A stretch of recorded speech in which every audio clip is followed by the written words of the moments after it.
Light and darkness existed long before us. When we look to the stars and wonder about those who came before, we must begin with the Jedi, an order whose history stretches back further than the Republic itself. Deep in the core of the galaxy, over 36,000 years ago, something extraordinary happened on a planet called Tython. 4 sensitive beings from across the galaxy arrived there, drawn by mysterious pyramid-shaped vessels known as the Thoyor ships. These weren't just random travelers. They were philosophers, scholars, priests, and warriors, all connected by their unique ability to feel and manipulate what we now call the Force. These early settlers established what would become the foundation of Jedi philosophy. They called themselves the Jedi Order, spelled with an apostrophe and double I at the end. This name reflected their original purpose: to maintain perfect balance between the light and dark aspects of the Force. They didn't see these aspects as good or evil initially, but as natural complementary forces that required careful balance. The light side, which they named Ashla, represented peace, harmony, and healing. The dark side, called Bogan, embodied passion, strength, and change. For thousands of years, the Jedi walked this middle path on Tython, building magnificent temples across the planet while developing their understanding of the Force.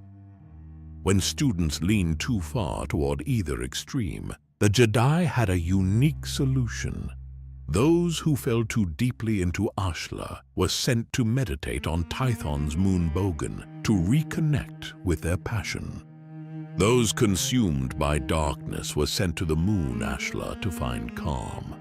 This practice continued for millennia, creating a society unlike anything that would follow. Life on Tython was focused on maintaining this delicate balance. The Jedi constructed massive temple complexes across the planet where they trained and meditated. Each temple specialized in different aspects of Force study, creating a network of knowledge centers spanning the world. Students would travel between them, learning different skills and perspectives from various masters. As the population of Tython grew over generations, tensions began to build within the Order. Some Jedi became increasingly devoted to the light side, believing that Ashla offered a more beneficial path forward. Others were drawn to the raw power and freedom that Bogan provided. What had once been a philosophical difference gradually became a division that would change the course of galactic history. Around 25,800 years ago, these tensions erupted into full-scale conflict. The Force Wars of Tython began when followers of the dark side and followers of the light turned against each other in a catastrophic civil war. The exact trigger point remains lost to history, but the result was clear. Jedi fought Jedi across the surface of Tython. This wasn't just a battle between warriors. It was a fundamental clash of philosophies that had been brewing for generations. The Force itself seemed to respond to this conflict, with storms and earthquakes ravaging the planet as Force users unleashed their powers against one another.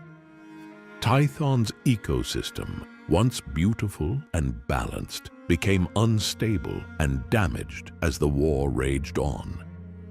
For many years, the conflict continued, with heavy losses on both sides. But eventually, around 25,700 years ago, the light side adherents emerged victorious. The followers of Bogan were defeated, with many killed and others forced to flee or renounce their dark side practices. This victory marked a crucial turning point in Force philosophy. The winning faction chose to completely realign their beliefs. They abandoned the balanced approach that had defined the Jedi for thousands of years. instead fully committing themselves to the light side of the Force. To symbolize this transformation, they simplified their name, dropping the apostrophe and extra I to become simply the Jedi. The newly formed Jedi Order made a clean break from their past. They recognized that attempting to use both aspects of the Force equally had ultimately led to conflict and destruction. Their new philosophy embraced peace, knowledge, serenity, and harmony, values associated with the light side, while rejecting passion and emotion as dangerous paths that led to darkness. Among the leaders of this reformed order were several masters whose names would be remembered for generations. Rajivari, known for his wisdom, but also his stubborn pride. Garanjad, a skilled warrior who helped develop early combat techniques. Kalabrin, who emphasized meditation and Force connection. Ter Senden, who focused on scholarly pursuits and knowledge preservation. Together, these pioneers established the early foundations of what would become Jedi tradition.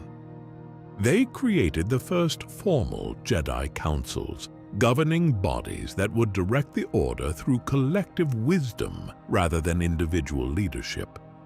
This structure would remain remarkably consistent throughout thousands of years of Jedi history, though its exact form would evolve over time. The ecological damage to Tython during the Force Wars made the planet increasingly unstable and dangerous. This, combined with a desire to spread their newfound clarity about the light side, led the Jedi to make another monumental decision. They would leave Tython behind, venturing out into the wider galaxy to share their knowledge and protect others. Many Jedi relocated to a remote world called Ossus in the Outer Rim territories. Distant from major population centers, Ossus provided the isolation they needed to study the Force deeply without distraction. There, they established new temples and training facilities, beginning the process of codifying their teachings and practices. The Jedi of this era didn't yet have the lightsabers that would later become synonymous with their order. Instead, they wielded Force-imbued metal blades, ordinary swords enhanced by their Force abilities. Some experimented with early protosaber technology, the predecessors to true lightsabers, which required external power packs and had limited effectiveness compared to their later counterparts. While the Jedi established themselves on Ossus, the wider galaxy was changing too.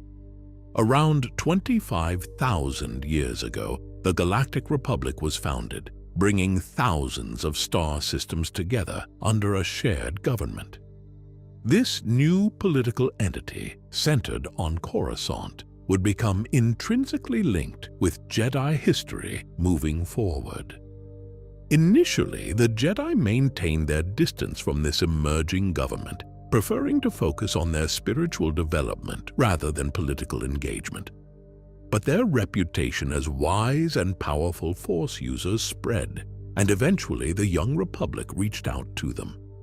After careful deliberation, the Jedi High Council agreed to a formal alliance with the Republic, positioning the Order as guardians of peace and justice within this new galactic framework.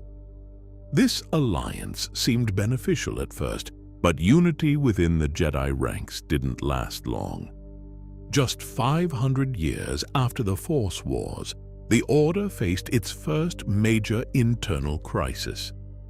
A charismatic Jedi named Zendor grew frustrated with what he saw as increasing dogmatism within the Order. He and his lover, another Force user named Arden Lin, rejected many core Jedi teachings, particularly the prohibition against passionate attachments. Zendor advocated for greater freedom in Force study, including exploration of abilities the main Order had forbidden as too dangerous or aligned with the dark side. When the Jedi Council rejected his perspective, Zendor and Arden Lin left Ossus, gathering like-minded followers. They established a group called the Legions of Leto, named after a region where they based their operations. The Legions of Leto essentially became the first organized dark side group to split from the Jedi Order. They embraced passion and emotion as sources of power, directly challenging the Jedi emphasis on serenity and detachment. For a time, the two groups coexisted in an uneasy standoff, with the main order hoping the splinter group would eventually dissolve on its own. However, around 24,500 years ago, tensions escalated into open warfare in what historians would later call the First Great Schism. Battles between Jedi and Leto forces erupted across multiple worlds, including Ossus, Chandrila, and Brental. The conflict even reached Coruscant itself, bringing the fighting to the heart of the Republic. The newly formed Republic government threw its support behind the main Jedi Order, providing military assistance and political backing. This marked the first of many times the Jedi and Republic would stand together against what they perceived as dark side threats. The schism reached its climax at the Battle of Columbus, where Jedi Master Aldrista Pina confronted Zendor directly. In a legendary duel, Pina struck down the Leto leader. With Zendor dead, the rebellion lost momentum. Many of his followers were killed in subsequent battles, while others scattered or surrendered. Arden Lyn reportedly escaped, though legends differ on her ultimate fate. This first internal conflict established a pattern that would repeat throughout Jedi history: the struggle between orthodoxy and reform, between those who believed in strict adherence to established practices and those who sought new paths to understanding the Force. After the defeat of the Legions of Leto, the Jedi's role as protectors of the Republic became more firmly established. Their victory over what was widely seen as a dark side cult enhanced their reputation, though they remained primarily based on Ossus rather than integrating fully into Republic society. The Jedi soon faced external challenges as well. Around 24,000 years ago, the Republic entered into conflict with the Tyrannese, a rival empire that controlled significant territory in what we now call the Outer Rim. This Tyrannese war represented the first major military threat to the young Republic. Initially, the Jedi were reluctant to participate in what they viewed as a political conflict rather than a spiritual one. Their focus remained on Force study and individual development rather than warfare. However, as the fighting intensified and threatened Republic worlds, the High Council debated their proper role. After much deliberation, the Jedi decided they could not stand aside while people suffered. The Council voted to support the Republic military effort, with Jedi Knights and Masters taking positions as commanders and advisors in the Republic Army. Their strategic insights and Force abilities proved crucial in turning the tide against the Tyrannese forces. The Republic ultimately prevailed, but their victory came with troubling costs. In the final phase of the war, Republic forces bombarded the Tyrannese world of Desevro, causing massive civilian casualties. Many Jedi were disturbed by this brutality, questioning whether their participation had led them too far from their peaceful ideals. This ethical dilemma led to important changes in the relationship between the Jedi and Republic. The Order made it clear they would not serve as a standing military force for political purposes.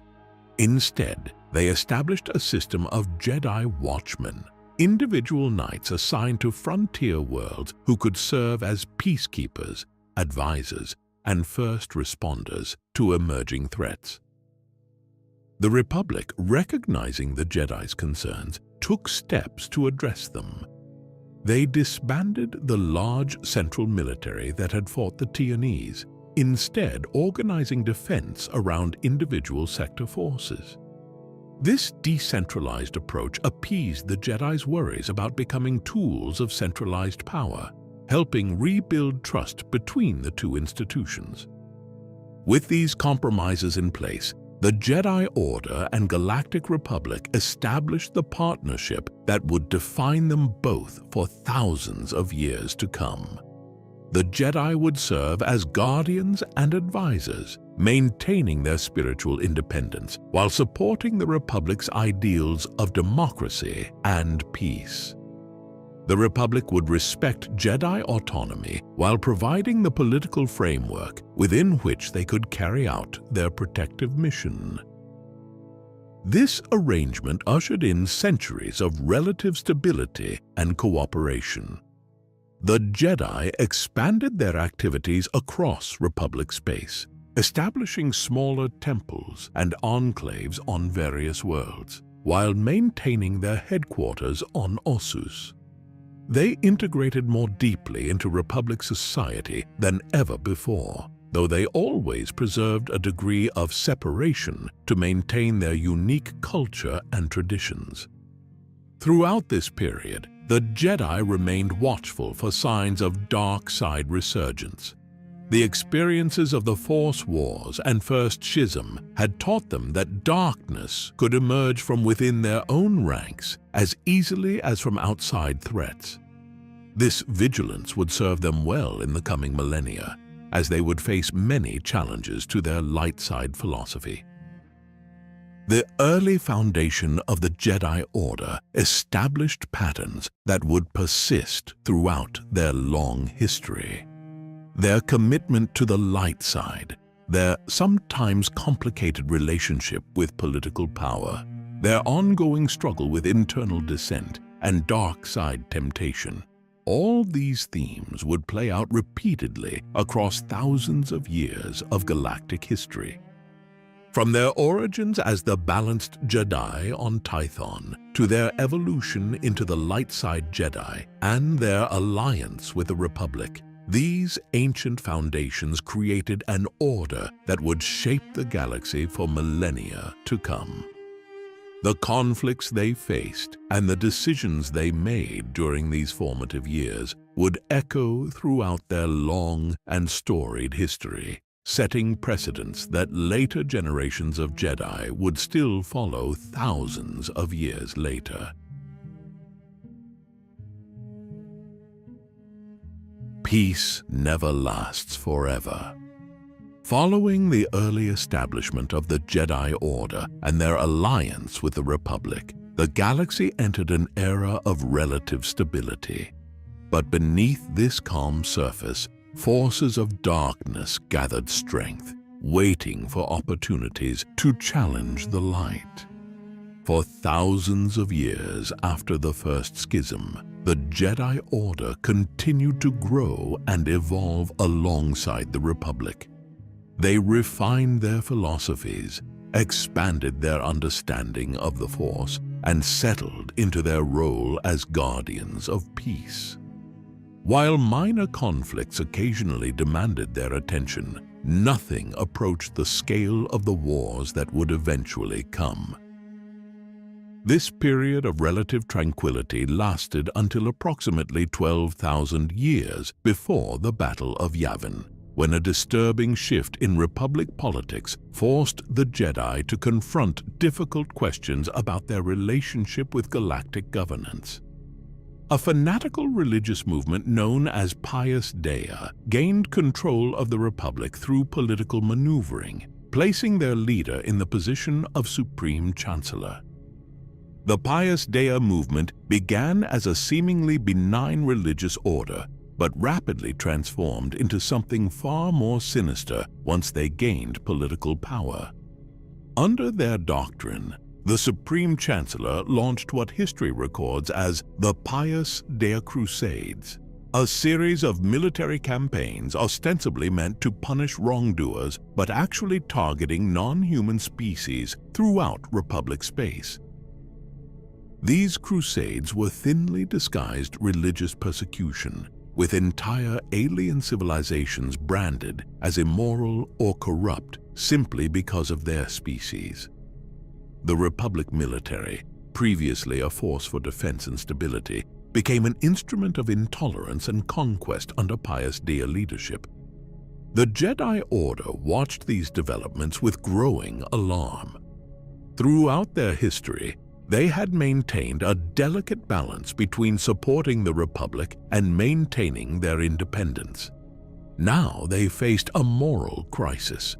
Could they continue to serve a government that so blatantly violated the principles of justice and equality they had sworn to uphold? After intense internal debate, the Jedi made a momentous decision. Around 11,933 years before Yavin, the Order formally withdrew from their alliance with the Republic. They retreated from Coruscant back to their spiritual homeworld of Ossus, refusing to lend their authority to the increasingly tyrannical Pius Dea regime. This separation marked the first major break between the Jedi and the Republic since their alliance began thousands of years earlier. The Order effectively went into self-imposed exile, choosing to abandon their role in government rather than be complicit in persecution and violence. For nearly a millennium, the Republic remained under Pius Dea control, with a succession of chancellors from the same religious lineage continuing the crusades against non-human worlds.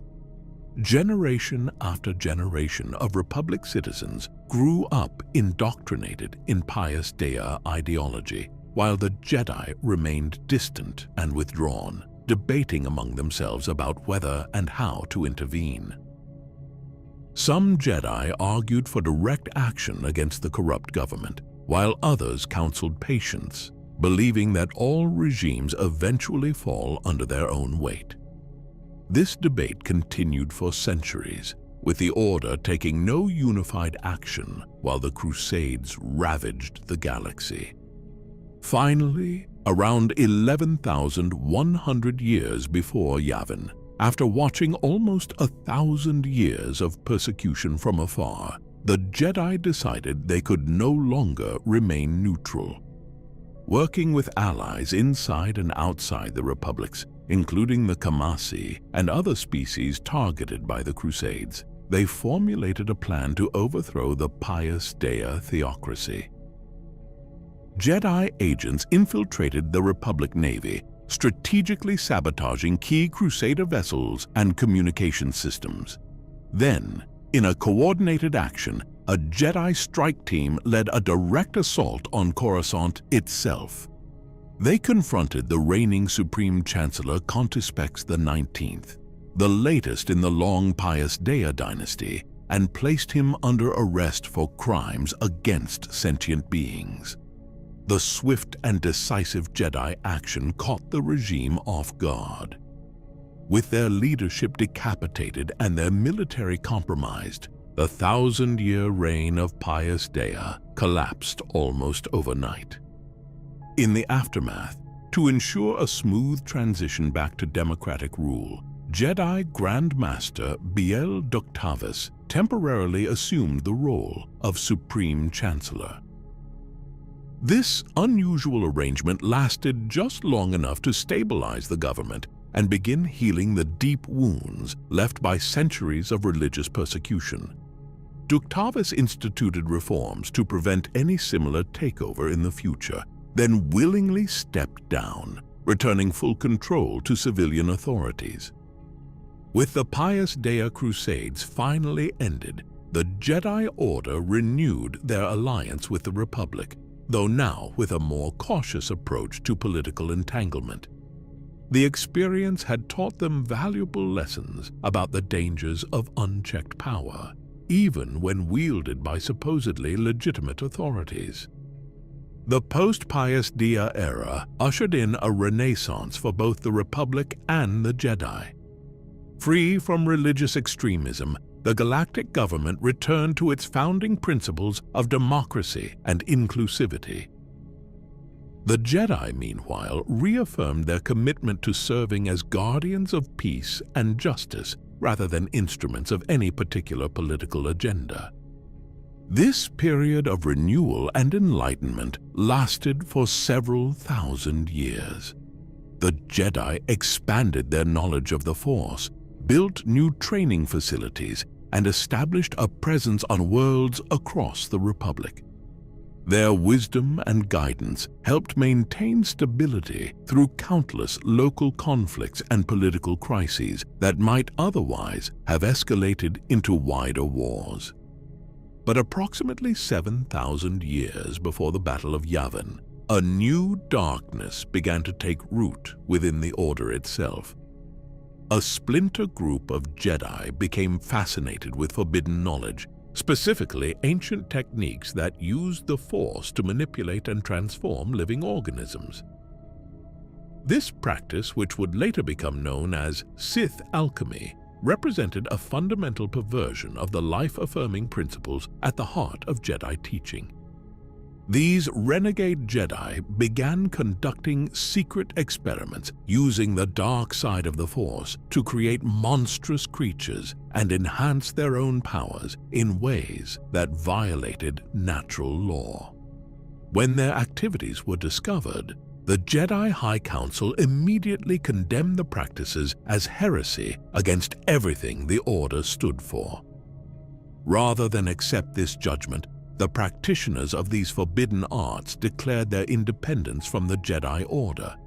Led by charismatic and powerful Force users who had fully embraced the dark side, they gathered followers and established their own academies dedicated to these twisted experiments. Thus began the Second Great Schism, a conflict that would eventually transform into what historians call the 100-Year Darkness.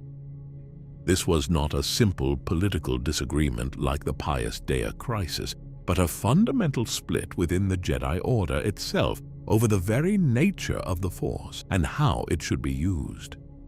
By this era, Jedi technology had advanced significantly. The cumbersome Force-imbued metal blades of earlier periods had been replaced by more sophisticated weapons. Jedi now wielded early portable lightsabers connected by power cables to energy packs worn on their belts.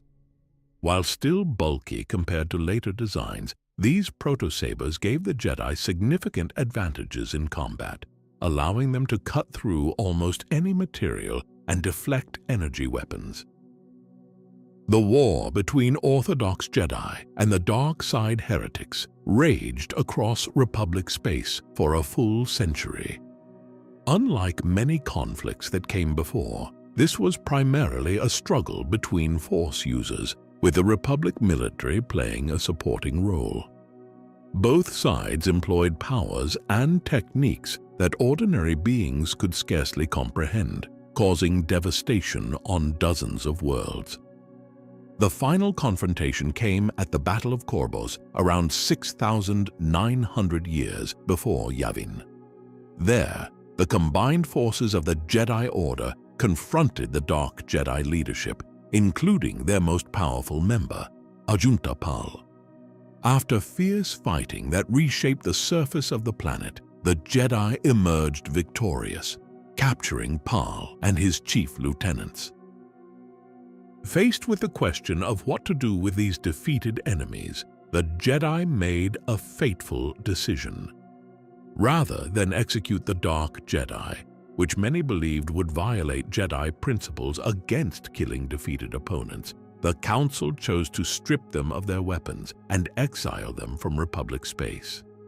These banished Dark Jedi were loaded onto unarmed ships and sent into the unknown regions beyond Republic borders, expected never to return. It was a decision born of mercy and adherence to Jedi ideals, but one that would have consequences beyond anything the Council could have imagined. The exiles drifted through space for years before eventually discovering the planet Korriban, home world of a primitive but force-sensitive species called the Sith. These red-skinned natives had developed their own unique force traditions, focusing on aspects that aligned naturally with the dark side. Seeing an opportunity, Ahunta Pal and his fellow Dark Jedi used their superior knowledge of the Force to awe and subjugate the Sith people. They presented themselves as gods or divine beings, using their powers to enforce their will and elevate themselves to positions of absolute authority. The Dark Jedi interbred with the native Sith over generations, creating a hybrid culture that combined the sophisticated Force techniques of the fallen Jedi with the raw, primal dark side traditions of the Sith species.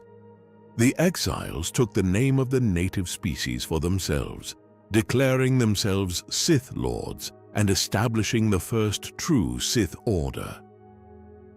For almost 2,000 years, this nascent Sith Empire remained hidden from the Republic and the Jedi, gradually expanding their territory and power in the unexplored regions of the galaxy. They relocated their capital from Korriban to the planet Ziost, building an imperial society fueled by slavery, conquest, and hatred of the Jedi who had cast them out. The Jedi, meanwhile, believed the dark side threat had been permanently eliminated through the exile of the heretics. They focused on rebuilding their order after the century of warfare, establishing new traditions and safeguards to prevent similar schisms in the future. The memory of the 100-year darkness faded into history, remembered mainly as a cautionary tale about the dangers of dark side experimentation. This relative peace continued until approximately 5,000 years before the Battle of Yavin, when the existence of the Sith Empire was accidentally discovered by Republic explorers. Hyperspace navigators Gav and Jori Daragon stumbled upon Sith territory during an experimental jump, setting in motion events that would lead to the first direct confrontation between the Jedi and their long-lost dark counterparts. When the Daragons arrived in Sith space, the Sith Empire was in the midst of a power transition. The longtime Dark Lord of the Sith, Marka Ragnos, had recently died, and two powerful Sith Lords, Naga Sadow and Ludo Kresh, were competing to claim his throne. Naga Sadow, the more ambitious of the contenders, saw in the Republic visitors an opportunity to expand Sith influence. Despite Kresh's warnings about the dangers of engaging with the Republic, Sadow orchestrated the Daragons' escape back to Republic space, secretly placing a tracking device on their ship. Following the coordinates provided by this tracker, Sadow gathered the full might of the Sith Empire and launched a massive invasion of Republic space. The conflict, which became known as the Great Hyperspace War, represented the first time the fully formed Sith Empire directly challenged the Republic and Jedi Order. The attack caught the Republic completely by surprise. Sith battle fleets simultaneously struck multiple key worlds, including Coruscant itself. The Jedi, having had no contact with the Sith for millennia, were initially unprepared for the unique dark side abilities their enemies wielded. On Coruscant, Jedi Knight Oden had foreseen the coming conflict through Force visions, but his warnings had not been taken seriously until the Sith fleet appeared in orbit. Working with fellow Jedi Mimit Nadil, Odan helped organize the planet's defenses against the unexpected assault. During the Battle of Coruscant, Naga Sadow remained aboard a meditation sphere far from the actual fighting. From this safe distance, He used Sith sorcery to create illusions that made his invasion force appear far larger than it actually was, sowing terror and confusion among Republic defenders. The tide turned when Sado's concentration was broken, causing his illusory reinforcements to vanish from the battlefield. Realizing they faced a smaller force than initially believed, Republic and Jedi defenders rallied and pushed back against the Sith invaders. Similar reversals occurred on other battlefronts, including Koros Major, where local forces led by Empress Teta and aided by Jedi Knights won a decisive victory. As the Sith offensive faltered across multiple fronts, Supreme Chancellor Pultimo ordered a counterattack. Republic forces pursued the retreating Sith fleets back to their own territory, bringing the war to the Sith homeworlds for the first time.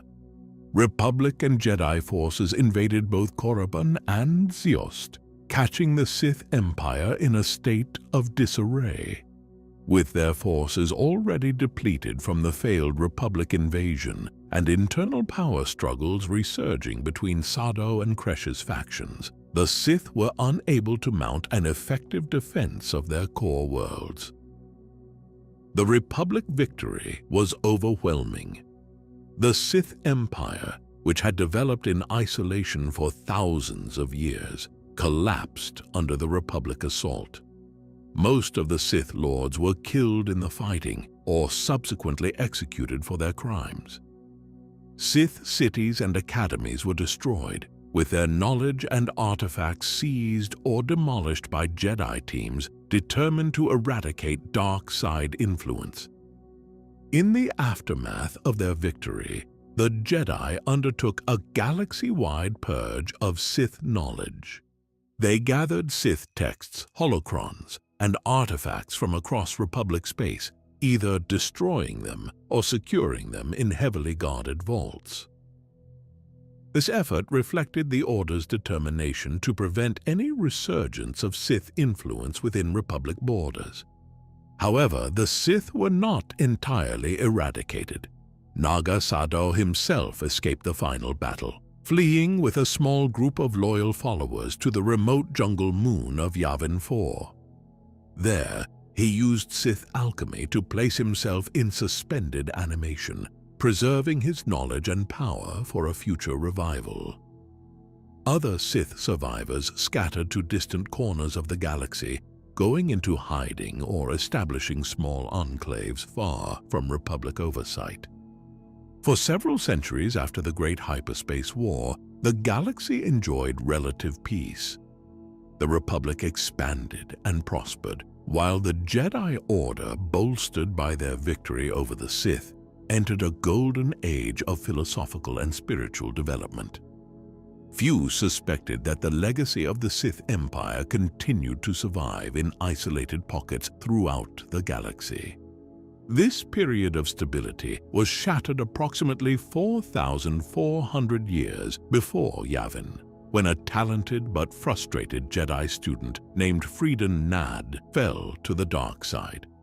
Denied promotion to the rank of Jedi Knight for reasons he considered unjust, Nad grew increasingly resentful of the Order's strictures and eventually abandoned his training, striking down his own master in a fit of rage. Seeking greater power and knowledge forbidden by the Jedi, Nad followed rumors and ancient texts to Yavin 4, where he discovered the tomb of Naga Sado. Through dark rituals, he awakened Sado's spirit and became his apprentice, learning Sith secrets that had been hidden for centuries. After completing his dark side training, Nad betrayed and destroyed Sado's spirit, claiming full mastery of the Sith knowledge for himself. He then traveled to Onderon, a primitive world beyond Republic borders, where humans lived in a single-walled city, constantly threatened by the savage beasts that roamed the planet's wilderness. Using his Sith powers, Freeden Nad quickly established himself as King of Onderon, enslaving the population through fear and dark side domination. His reign lasted for over a century, during which he transformed Onderon's culture into one centered around Sith worship and the dark side. Even after his physical death, Nad's dark side spirit remained to guide his descendants, who continued to rule Onderon as a Sith-influenced monarchy. For generations, this dark legacy persisted on Onderon, unknown to the wider galaxy. Those who opposed the royal family and their dark traditions were exiled beyond the walls of the capital city Iziz, forced to survive in the beast-haunted wilderness.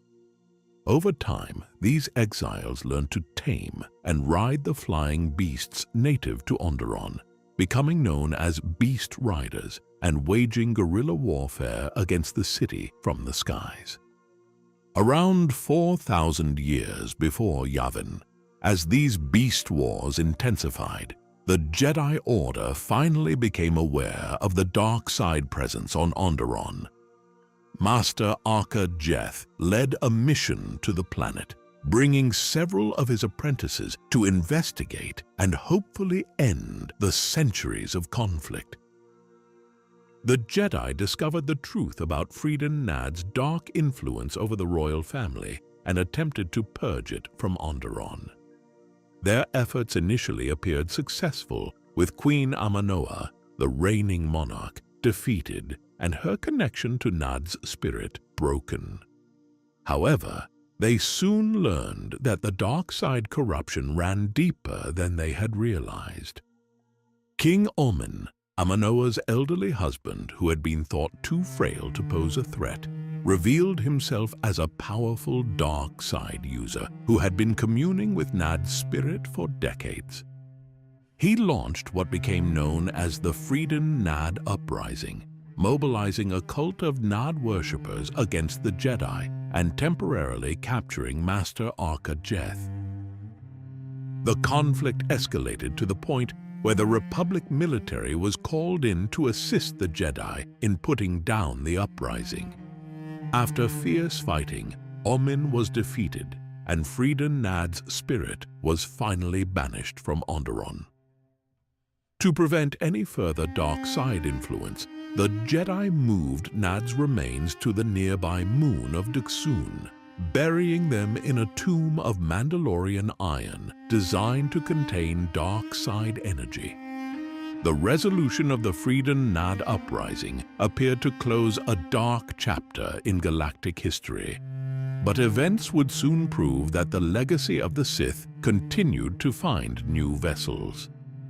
Before his spirit was banished, Nad encountered two aristocrats from the Empress Teta system, Satal and Alima Keto, who had come to Onderon seeking Sith teachings.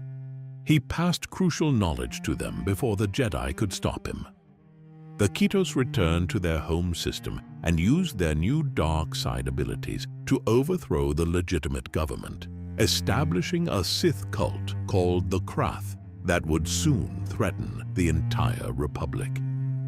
This transfer of Sith knowledge demonstrated how difficult it was to truly eliminate the dark side legacy once it had taken root.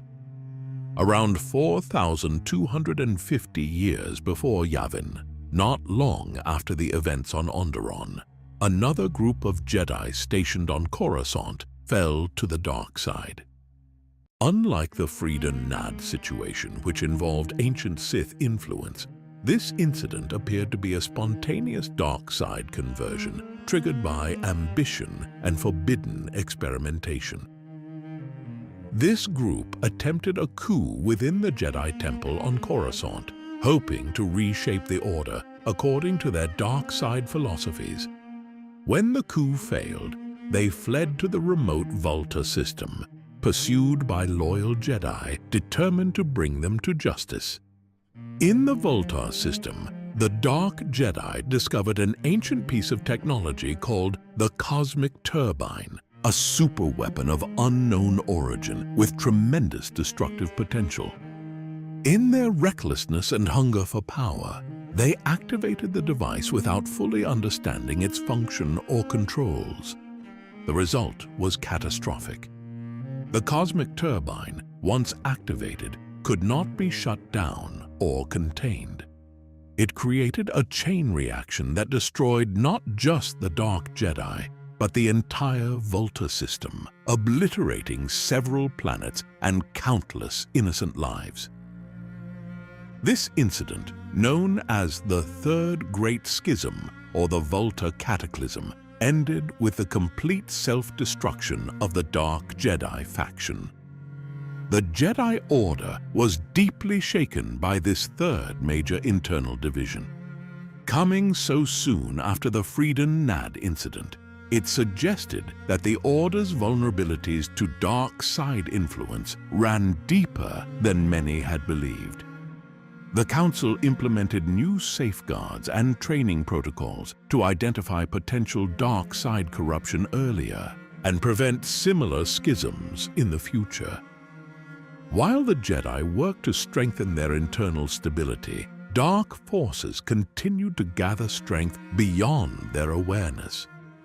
By the late 4000 BBY period, the Jedi had established a rich academy world on Ossus, home to the Great Jedi Library, founded by Odan-Ur, who had survived from the Great Hyperspace War era to become one of the Order's most revered masters.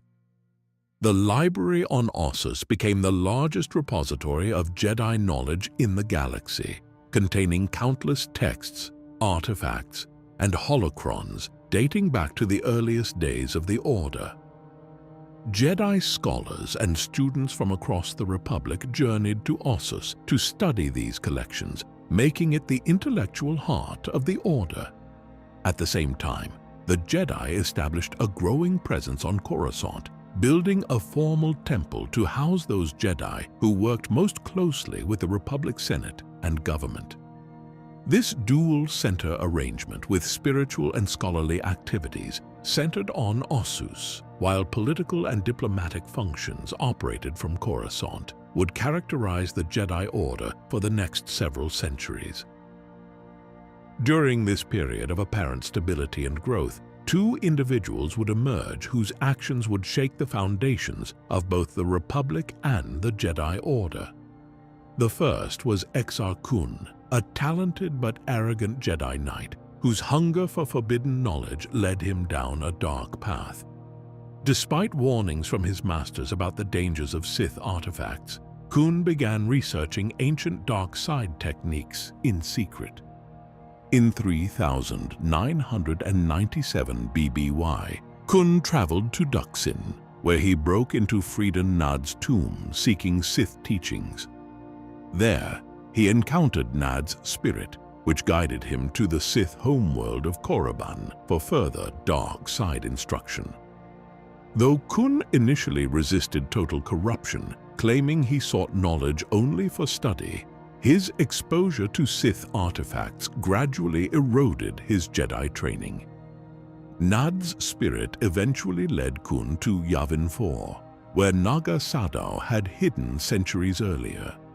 There, surrounded by ancient Sith temples and artifacts, Kun fully surrendered to the dark side. He enslaved the primitive Masasi people, descendants of Sadow's followers who had remained on the Jungle Moon, and declared himself a new Dark Lord of the Sith. Meanwhile, another Jedi Knight named Ulic Qel-Droma was pursuing a dangerous path of his own. As apprentice to Arca Jeth, Ulic had helped resolve the situation on Onderon years earlier. When the Krath cult established by the Kitos began threatening Republic worlds, Qel-Droma proposed infiltrating the group to destroy it from within, against the advice of both his master and the Jedi Council. Qel-Droma's plan backfired tragically. After infiltrating the Krath, he was injected with a Sith poison that clouded his judgment and made him susceptible to dark side influence. He fell under the spell of Alima Keto, who seduced him both romantically and spiritually, drawing him deeper into darkness until he genuinely embraced Sith teachings and forgot his original Jedi mission. Events reached a turning point when Exar Kun, sensing another powerful dark side user in the galaxy, sought out Ulic Kel Droma. Their first meeting was confrontational, with each testing the other's power in combat. As they fought to a standstill, the spirit of Marka Ragnos, the ancient Sith Lord whose death had preceded the Great Hyperspace War, appeared before them both. Ragnos proclaimed that Kun and Kel Droma were destined to rule together as Sith Lords, reviving the ancient Dark Order for a new age. He marked Kel Droma with a Sith tattoo on his forehead, symbolizing his status as Kun's apprentice and partner. Together, they formed an alliance that included the Krath cult, with Kel Droma even recruiting the Mandalorian warriors led by Mandalore the Indomitable to their cause.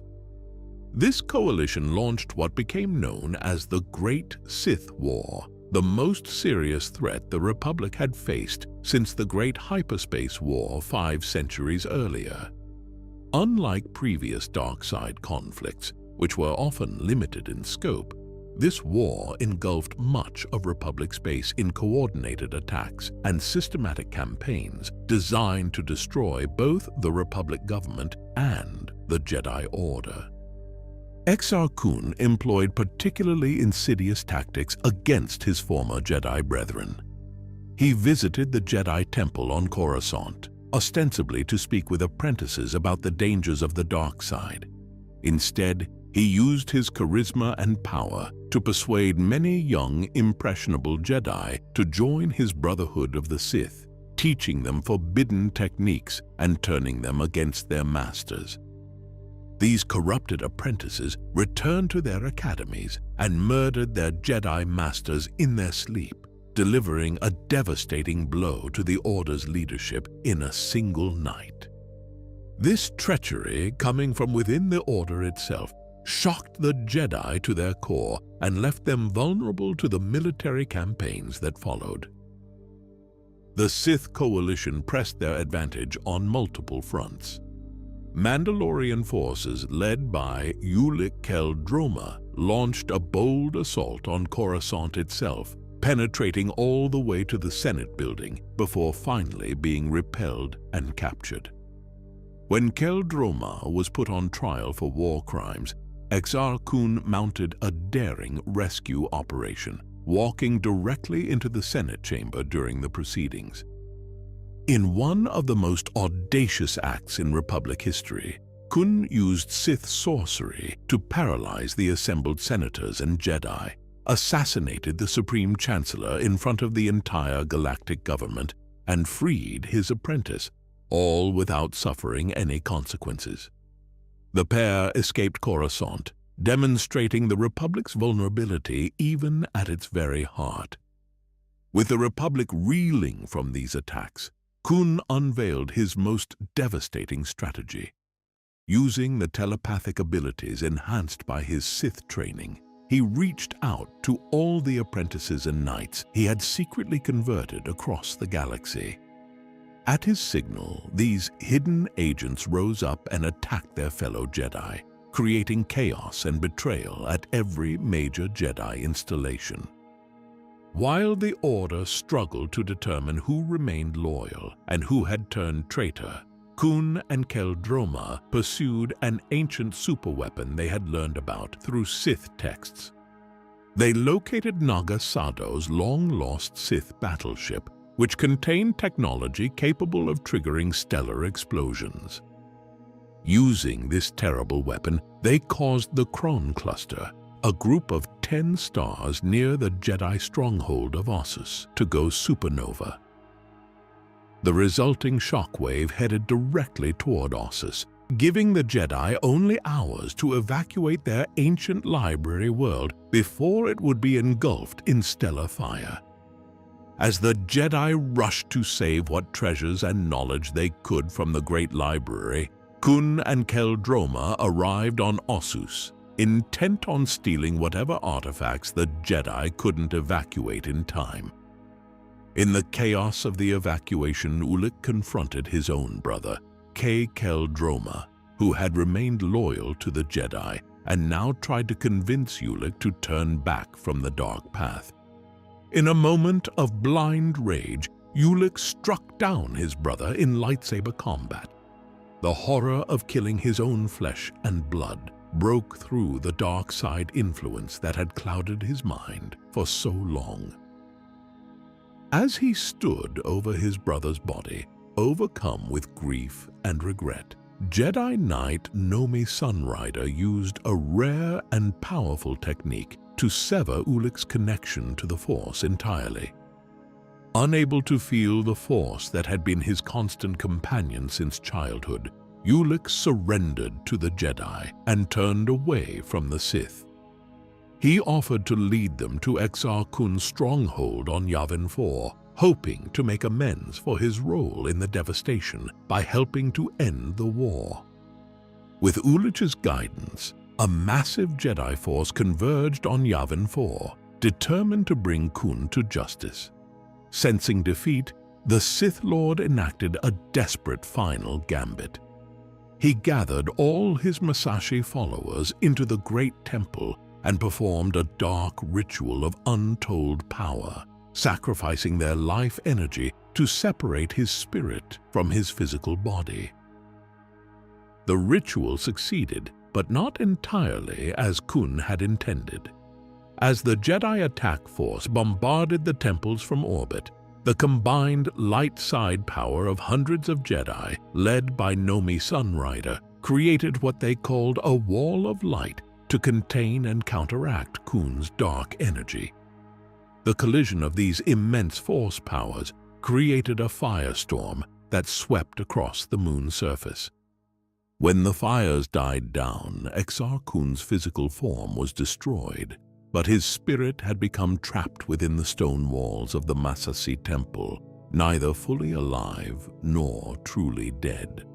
There he would remain imprisoned for thousands of years, his presence dormant but not eliminated, accessible only to those with sufficient sensitivity to the dark side of the Force. The defeat of Exar Kun effectively ended the Great Sith War, though at terrible cost.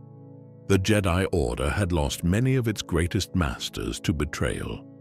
Ossus, their ancient stronghold, had been rendered uninhabitable by the supernova, though some treasures were saved through the heroic actions of Jedi like Udbanar, who used his unique botanical nature to transform into a tree, preserving both himself and the artifacts he protected. In the aftermath of this devastation, Nomi Sunrider emerged as a leader among the surviving Jedi. She convened a conclave at Ex's Station to begin the process of rebuilding the shattered order. Under her guidance, the Jedi made a momentous decision to relocate their headquarters permanently to Coruscant, expanding the existing temple there into a full-scale academy and archive center. This move represented a significant shift in Jedi philosophy. By placing their main temple on the Republic capital, they signaled a closer integration with the government they served, moving away from the relative isolation they had maintained on Ossus. The Jedi High Council was reconstituted with new members to replace those lost in the war, establishing the leadership structure that would guide the Order for millennia to come.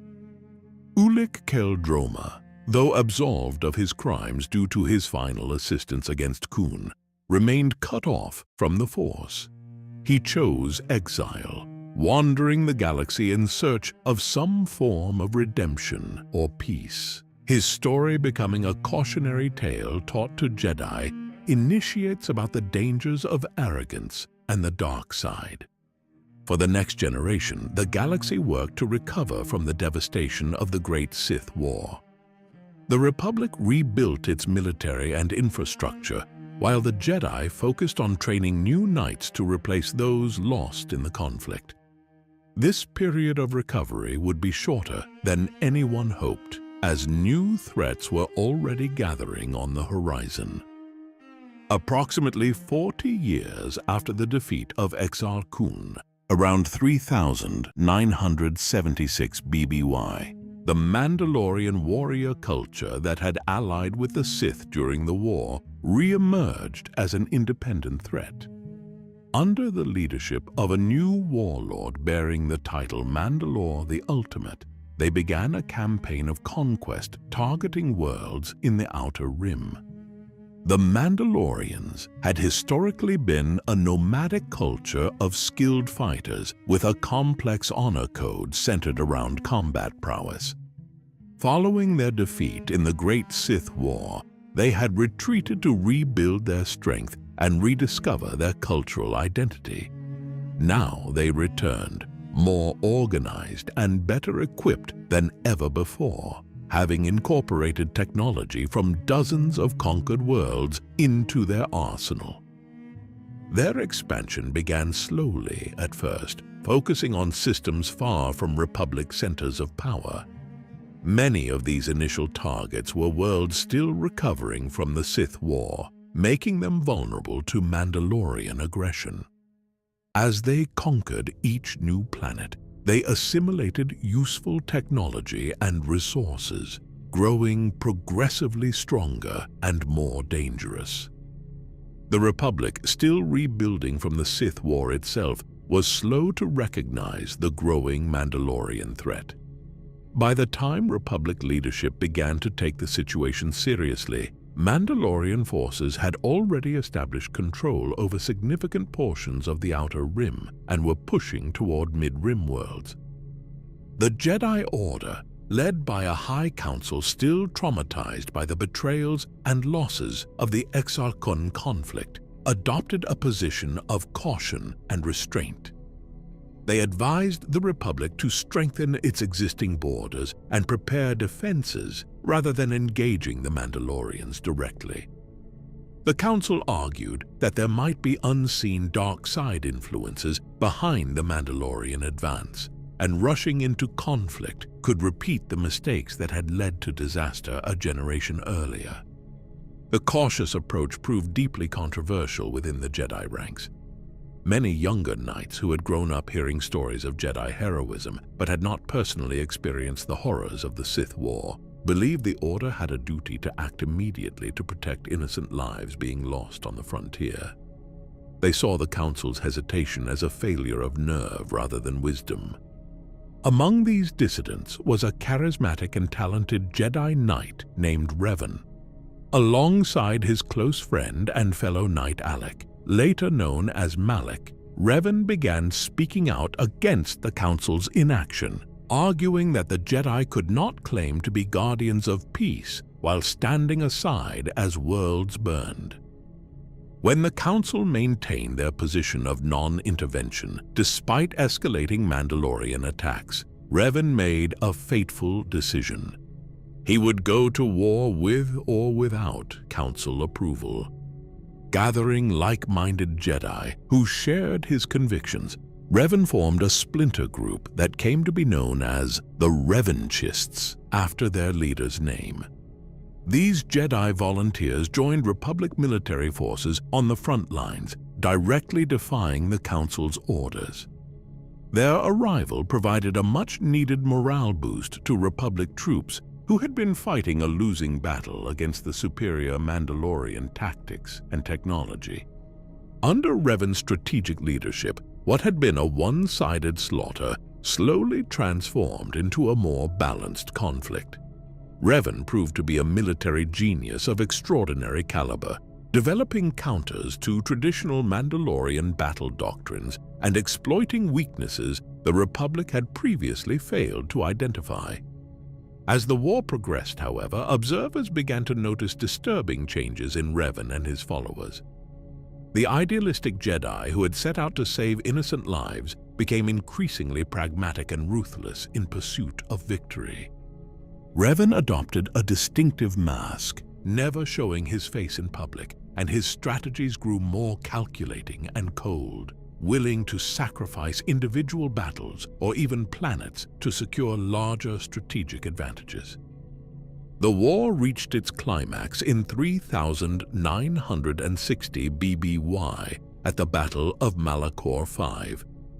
Revan deliberately lured the main Mandalorian fleet to this remote world, positioning his own forces to spring a trap of devastating proportions. He had secretly constructed a superweapon called the Mass Shadow Generator, a device capable of creating artificial gravity anomalies of incredible power. When the Mandalorian forces committed fully to the battle, Revan activated the weapon. The resulting gravitational collapse crushed both the Mandalorian fleet and a significant portion of Republic forces that Revan had knowingly left behind as a sacrifice. The planet Malachor V itself was fractured by the weapon, its surface cracked and distorted beyond recognition. In the chaos of the battle, Revan personally confronted and defeated Mandalore the Ultimate in single combat, claiming the Mandalorian leader's mask as a trophy. With their leader fallen and much of their fleet destroyed, the remaining Mandalorians had no choice but to surrender. In a ceremony that demonstrated Revan's understanding of Mandalorian culture, he ordered the defeated warriors to disarm and dismantle their armor, symbolically stripping them of their warrior identity. The Republic celebrated this victory, hailing Revan and his Jedi followers as heroes who had done what the Jedi Council would not. But the triumph came at a terrible cost, both materially in lives lost and spiritually in what the war had done to Revan himself. In the aftermath of the battle, Revan discovered something unexpected on Malachor V. Beneath the planet's fractured surface lay the ruins of an ancient Sith academy called the Trayus Academy, containing knowledge and artifacts dating back to earlier dark side eras. This discovery, combined with the trauma of the brutal campaign he had just concluded, pushed Revan further toward the dark side. Rather than return to Republic space and face judgment for their actions, Revan and Malak told the Republic they were pursuing fleeing Mandalorian forces into unknown space. This was partly true, but their primary motivation was to investigate hints they had found, suggesting a greater threat lurking beyond known space. During their explorations in the unknown regions, Revan and Malak made a shocking discovery. They found a previously unknown Sith Empire, the legacy of those who had fled after the Great Hyperspace War thousands of years earlier. This empire had been rebuilding in secret under the leadership of an emperor who had extended his life through dark side techniques for centuries. This Sith emperor dominated the minds of Revan and Malak, breaking their wills and turning these already darkening Jedi completely to the dark side. He imbued them with Sith knowledge and sent them back to Republic space as his vanguard, tasked with preparing the way for a future invasion. The newly christened Darth Revan and Darth Malak followed their instructions, but with agendas of their own. They located an ancient alien superweapon called the Star Forge, a massive space station created by the long-extinct Rakata species.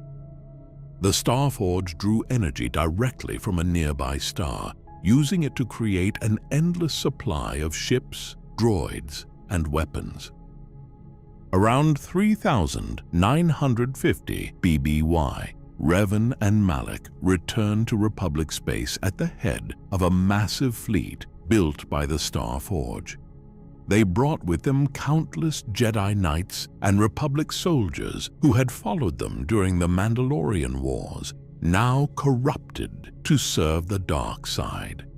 This force declared itself a new Sith Empire, with Revan as the Dark Lord and Malak as his apprentice. Thus began what history would record as the Jedi Civil War, though in reality it was more accurately described as a Sith invasion led by fallen Jedi. For the Republic, still recovering from the Mandalorian Wars, This new conflict was particularly devastating. Their greatest hero had become their greatest enemy, using intimate knowledge of Republic defenses against them. Revan's military genius, which had once saved the Republic, now threatened to destroy it. He specifically targeted strategic systems, manufacturing centers, and key hyperspace routes. By 3958 BBY, a large portion of Republic space had fallen under Sith control. The war was characterized by precision rather than wholesale destruction. Revan wanted to conquer the Republic, not obliterate it. For the Jedi Order, the Civil War was a nightmare beyond imagination. Many of their own had turned against them, including some of their most talented knights. The Order, already weakened by the Great Sith War and the Mandalorian conflicts, found itself fighting former friends and students. Some Jedi fell in battle, others were turned to the dark side through persuasion or torture. The Order seemed on the brink of collapse. Then, in 3957 BBY, an unexpected development changed everything. During a Jedi ambush on Revan's flagship, Darth Malak saw an opportunity. Instead of helping his master repel the Jedi attackers, Malak ordered his own ship to fire on Revan's bridge, hoping to eliminate both his master and the Jedi in a single stroke. The attack left Revan critically injured and unconscious. The Jedi strike team, led by a talented young Jedi named Bastila Shan, managed to escape with Revan's broken body just before his flagship was destroyed. Malak, believing his master dead, immediately claimed the title of Dark Lord of the Sith for himself and took control of the Sith Armada. The Jedi Council made a controversial decision regarding the captured Revan. Rather than allowing him to die or standing him trial for his crimes, they chose to heal his broken mind.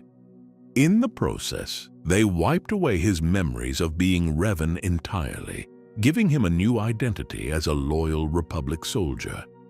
Their hope was to access Revan's subconscious knowledge of Sith plans while giving him a chance at redemption. Darth Malak continued the war against the Republic, but lacked his former master's strategic brilliance. Where Revan had been surgical and calculated, Malak was brutal and direct. He ordered entire planets bombarded from orbit if they resisted Sith rule. His approach may have been less efficient than Revan's, but it spread terror throughout Republic space. In 3956 BBY, the amnesiac Revan, unaware of his true identity, became involved in the search for the Star Forge alongside Bastila Shan and other companions. Through their journey, Revan gradually recovered fragments of his lost memories and rediscovered his power in the Force. Eventually, the truth of his identity was revealed, forcing Revan to confront the legacy of his actions as Dark Lord. In a moment that would define galactic history, Revan rejected his Sith past. Whether due to the Jedi's memory manipulation or a genuine change of heart, Revan chose to fight against the empire he had created. He led a Republic mission to the Star Forge itself, culminating in a final confrontation with his former apprentice. The duel between Revan and Malak aboard the Star Forge was epic. Former master versus former apprentice, both wielding tremendous power. In the end, Revan proved the stronger. Darth Malak fell, and with his dying words acknowledged that perhaps Revan had made the wiser choice in returning to the light. With Revan's help, Republic forces destroyed the Star Forge in the Battle of Rakata Prime. Without the space station's endless supply of ships and weapons, and with its leadership decapitated, the Sith Empire quickly began to crumble. By the end of 3956 BBY, the Jedi Civil War was effectively over, with the Republic victorious but severely weakened by years of conflict. The end of the war did not bring peace, however. With Malak dead and Revan returned to the light, the remaining Sith forces fell into disarray. Ambitious Sith lords and dark Jedi who had served under Revan and Malak now fought each other for supremacy. This Sith civil war raged across former Sith territories, adding to the chaos and suffering of worlds already devastated by years of conflict. By 3955 BBY, this infighting had virtually wiped out many of the former Sith leaders. They destroyed each other with the same ruthlessness they had once directed at the Republic. It seemed as though the Sith might finally eliminate themselves through their own inherent tendency toward betrayal and power struggles. But from the ashes of this self-destruction, a new and more insidious Sith leadership emerged. 3 powerful Sith lords who had been operating in the shadows during the later stages of the Civil War stepped forward to unite the surviving Sith under their rule.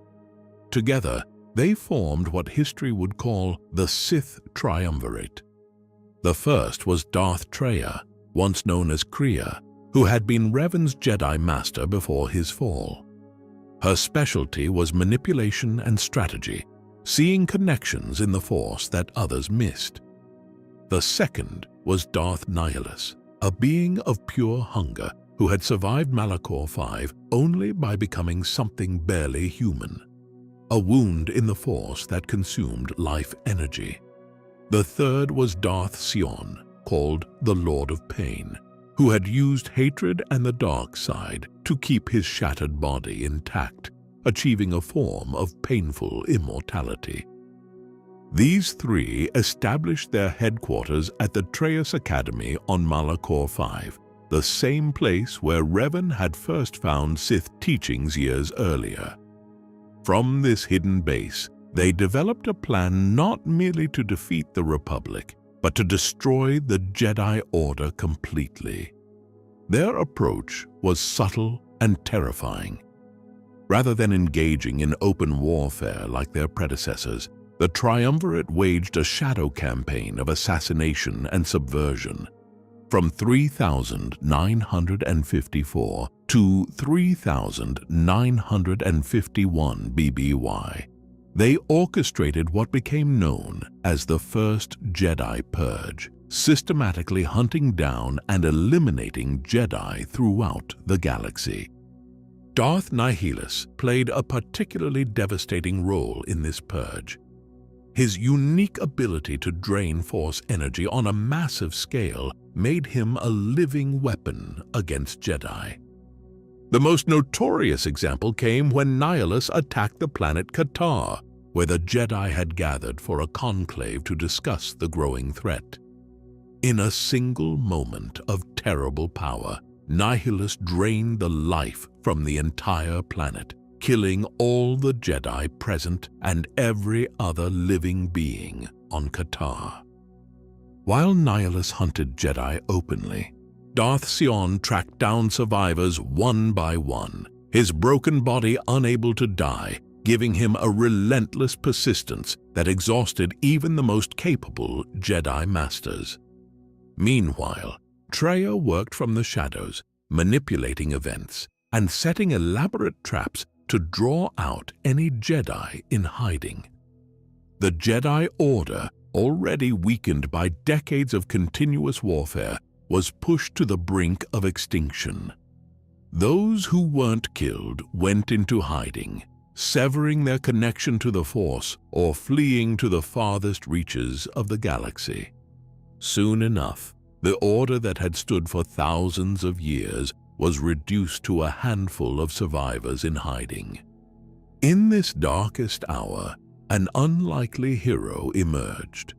Mitra Surik, known in records as the Jedi Exile, had fought under Revan during the Mandalorian Wars. She had been present at Malachor V and had given the order to activate the mass shadow generator. The trauma of feeling thousands of deaths through the Force had caused her to unconsciously sever her own connection to it.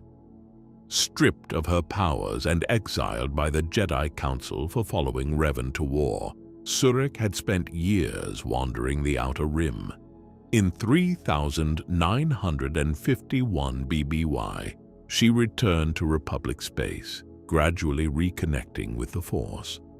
Her unique wound in the Force made her invisible to the Sith Triumvirate's detection, allowing her to move through the galaxy when other Jedi could not. Guided in part by Kreia, whose true identity as Darth Traya remained hidden for much of their journey, Surik began tracking down surviving Jedi Masters. Her goal was to unite them against the new Sith threat, but she discovered that many were unwilling to fight or had lost faith in the Jedi path altogether. As Surik's power grew, she attracted companions and rebuilt her connection to the Force. She displayed a rare ability to form Force bonds with others, drawing strength from these connections. The power would prove crucial in the coming confrontation with the Triumvirate. The final phase of the conflict began when Kreia revealed herself as Darth Traya, and the true nature of her plans became clear. She had been using Surik not simply to destroy the Sith, but as part of a larger scheme to potentially destroy the Force itself, which she had come to see as a manipulative influence on all life.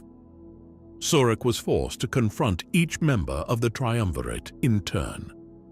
First came Darth Nihilus, whose attack on the planet Telos was thwarted when Surik exploited his hunger against him. The confrontation ended with Nihilus destroyed, his mask the only remnant of his existence. Next was Darth Sion on Korriban, the ancient Sith homeworld. Rather than defeating him through pure combat, Surik convinced the Lord of Pain to let go of his hatred and allow himself to truly die. It was a victory of persuasion rather than violence, showing Surik's growth beyond a mere warrior. Finally, Surik returned to Malachor V to confront Darth Traya at the Trayus Academy. Their final battle was as much philosophical as physical, with Traya testing Surik's understanding of the Force and the nature of her choices.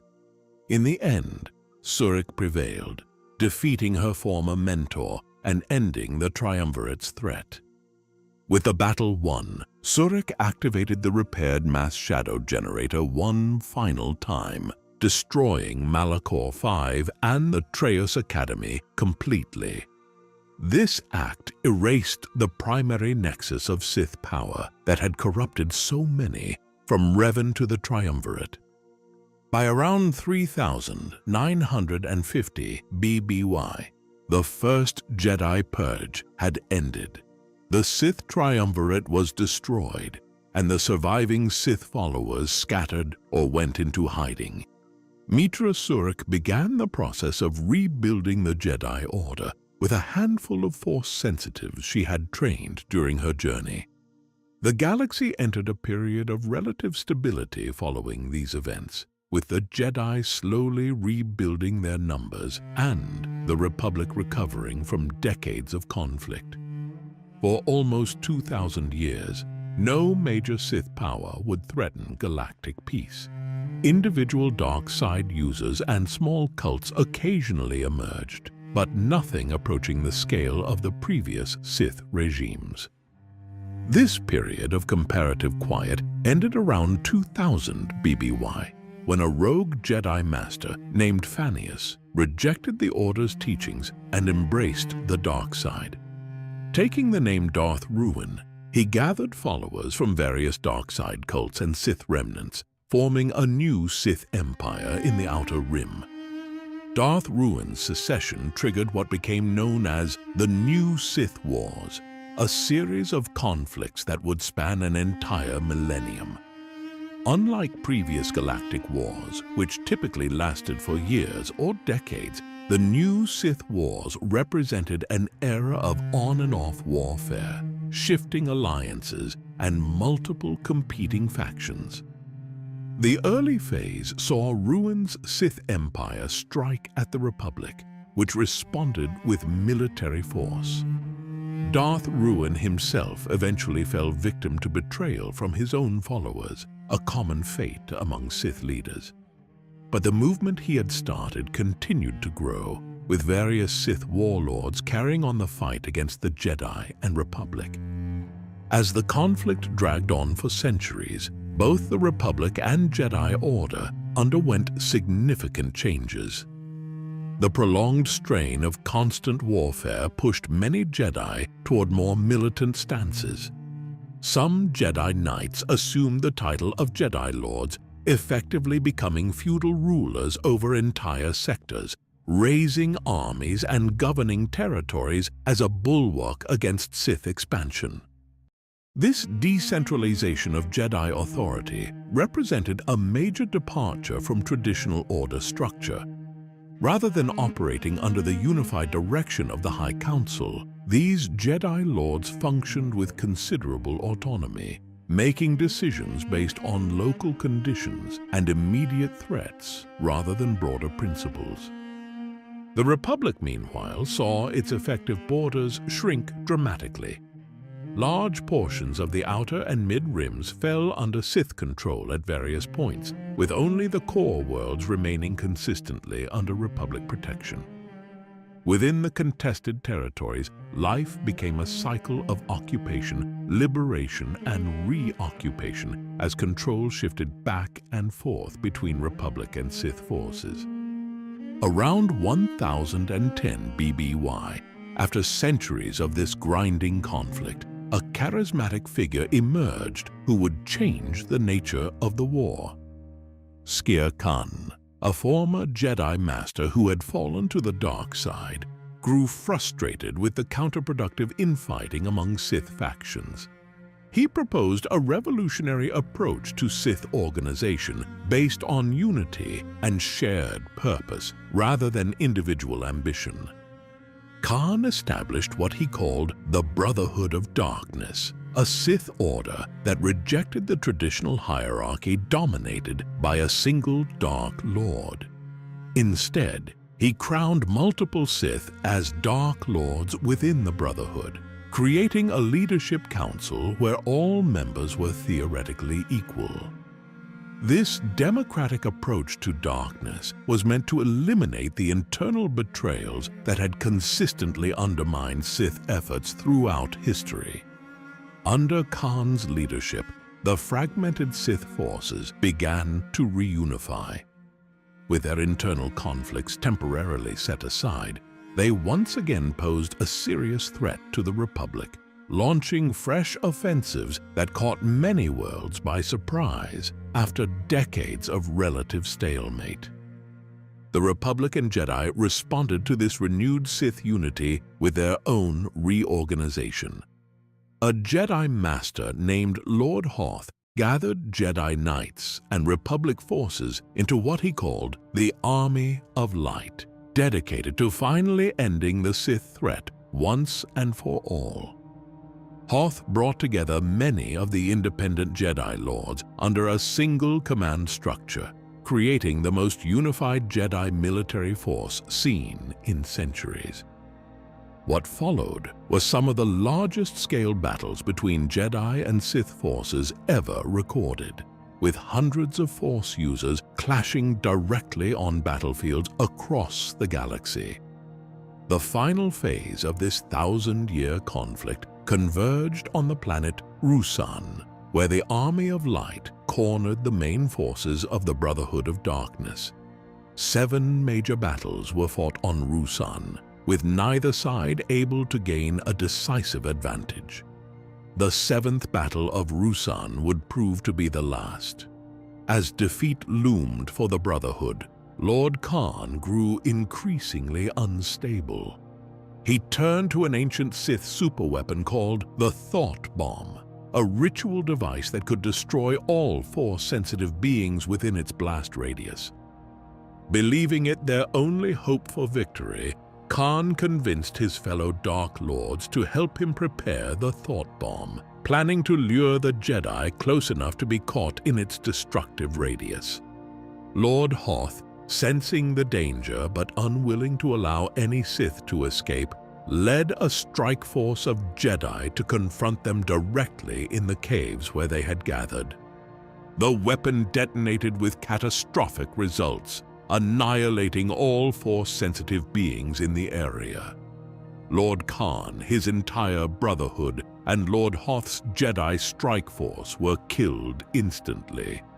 More than just killed, their souls were trapped in the caves of Ruusan, bound to the location in a state neither truly dead nor alive. Unknown to the Jedi, one Sith had deliberately stayed away from the blast zone. Darth Bane, a member of the Brotherhood who had come to reject Khan's philosophy of shared power, survived the cataclysm.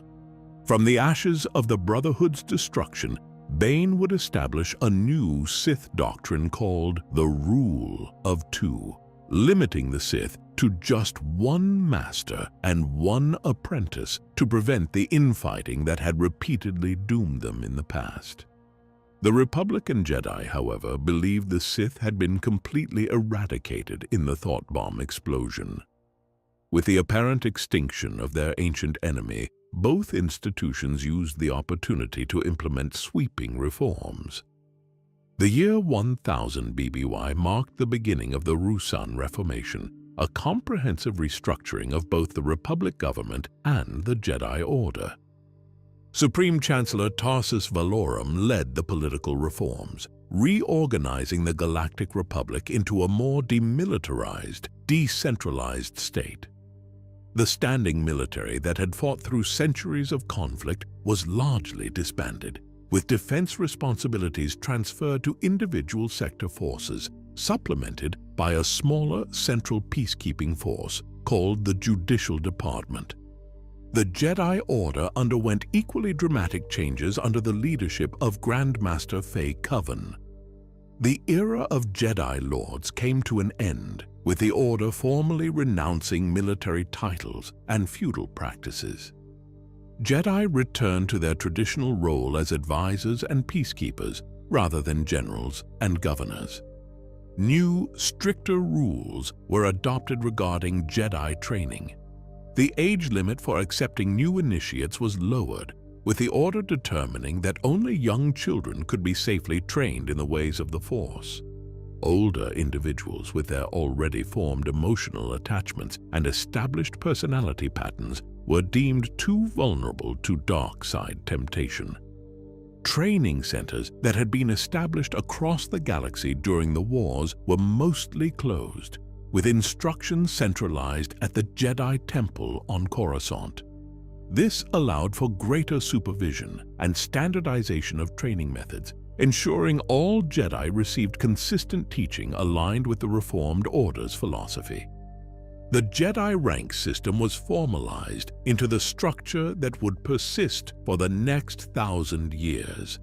Initiate, Padawan, Knight, and Master, with clear requirements for advancement between ranks and formal trials of knighthood to mark the transition from student to full Jedi.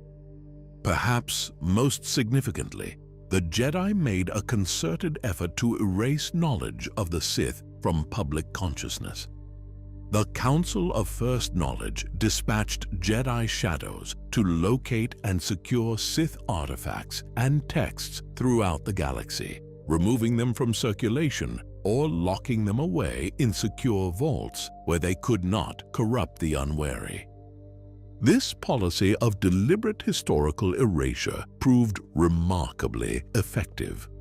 Within a few generations, the very memory of the Sith became little more than vague legends and scholarly footnotes, their 1,000-year war against the Republic fading from common knowledge. From 1000 BBY onward, the Republic entered what many historians consider its golden age. Free from the constant threat of Sith invasion, the galaxy experienced unprecedented peace and prosperity. Trade routes expanded, new worlds were colonized, and cultural achievements flourished. The Jedi Order, though reduced in number compared to earlier eras, entered a period of spiritual renewal and philosophical development. Without the pressure of constant warfare forcing them into military roles, Jedi could focus on their traditional duties as mediators, explorers, and students of the Force. Little did they suspect that Darth Bane's lineage of Sith Lords survived in the shadows, operating in strict secrecy according to the rule of two. For the next 1,000 years, this hidden line of Sith masters and apprentices would patiently build their strength and knowledge, waiting for the perfect moment to enact their revenge against both the Republic and the Jedi Order. The period that began with the Ruusan Reformation in 1000 BBY marked the end of the Old Republic era in Jedi history. The traumatic experiences of the preceding millennia, from the Pius Dea Crusades through the 100-Year Darkness and the various Sith Wars, had profoundly shaped the Order's structure and philosophy, leaving a legacy that would define Jedi identity until the very end of the Republic itself.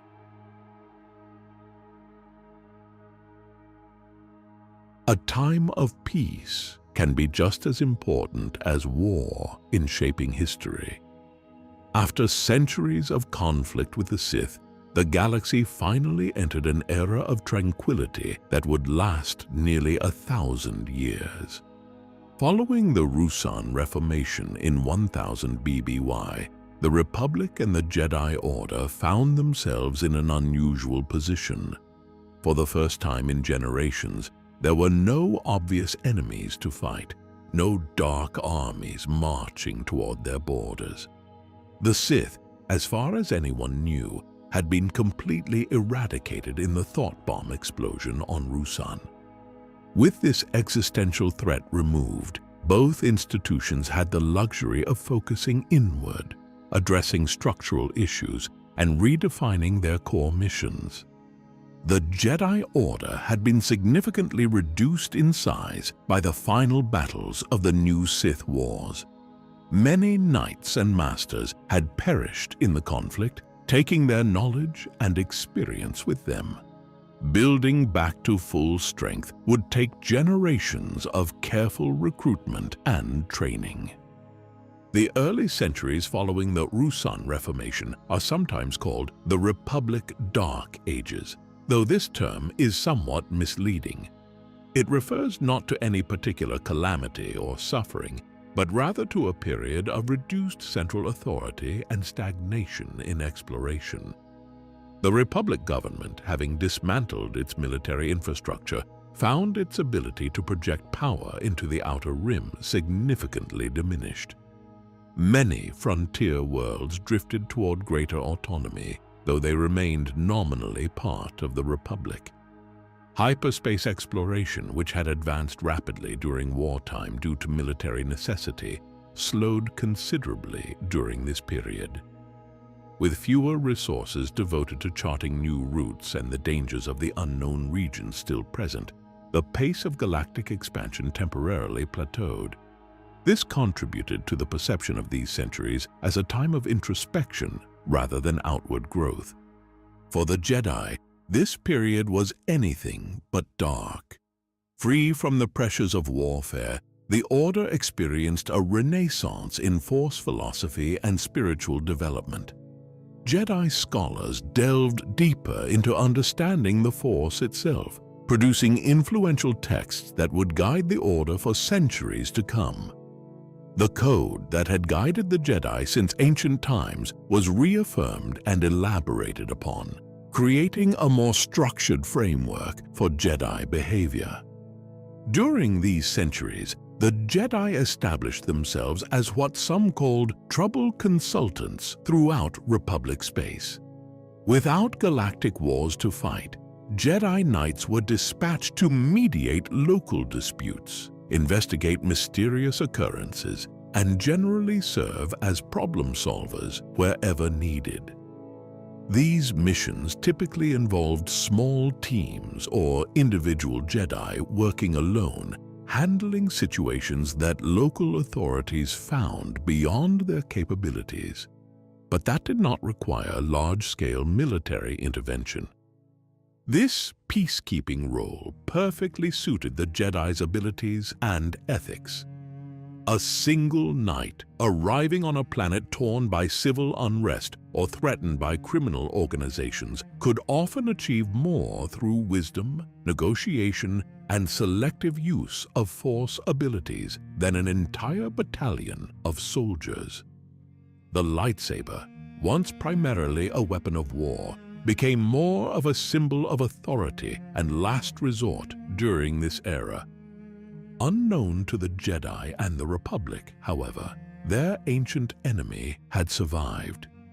Darth Bane, having escaped the destruction of the Brotherhood of Darkness, established a new Sith doctrine called the Rule of Two. Under this principle, there would only ever be two Sith at any given time, a master to embody power and an apprentice to crave it. When the apprentice grew strong enough, they would challenge and hopefully kill their master, taking their place and selecting a new apprentice to continue the cycle.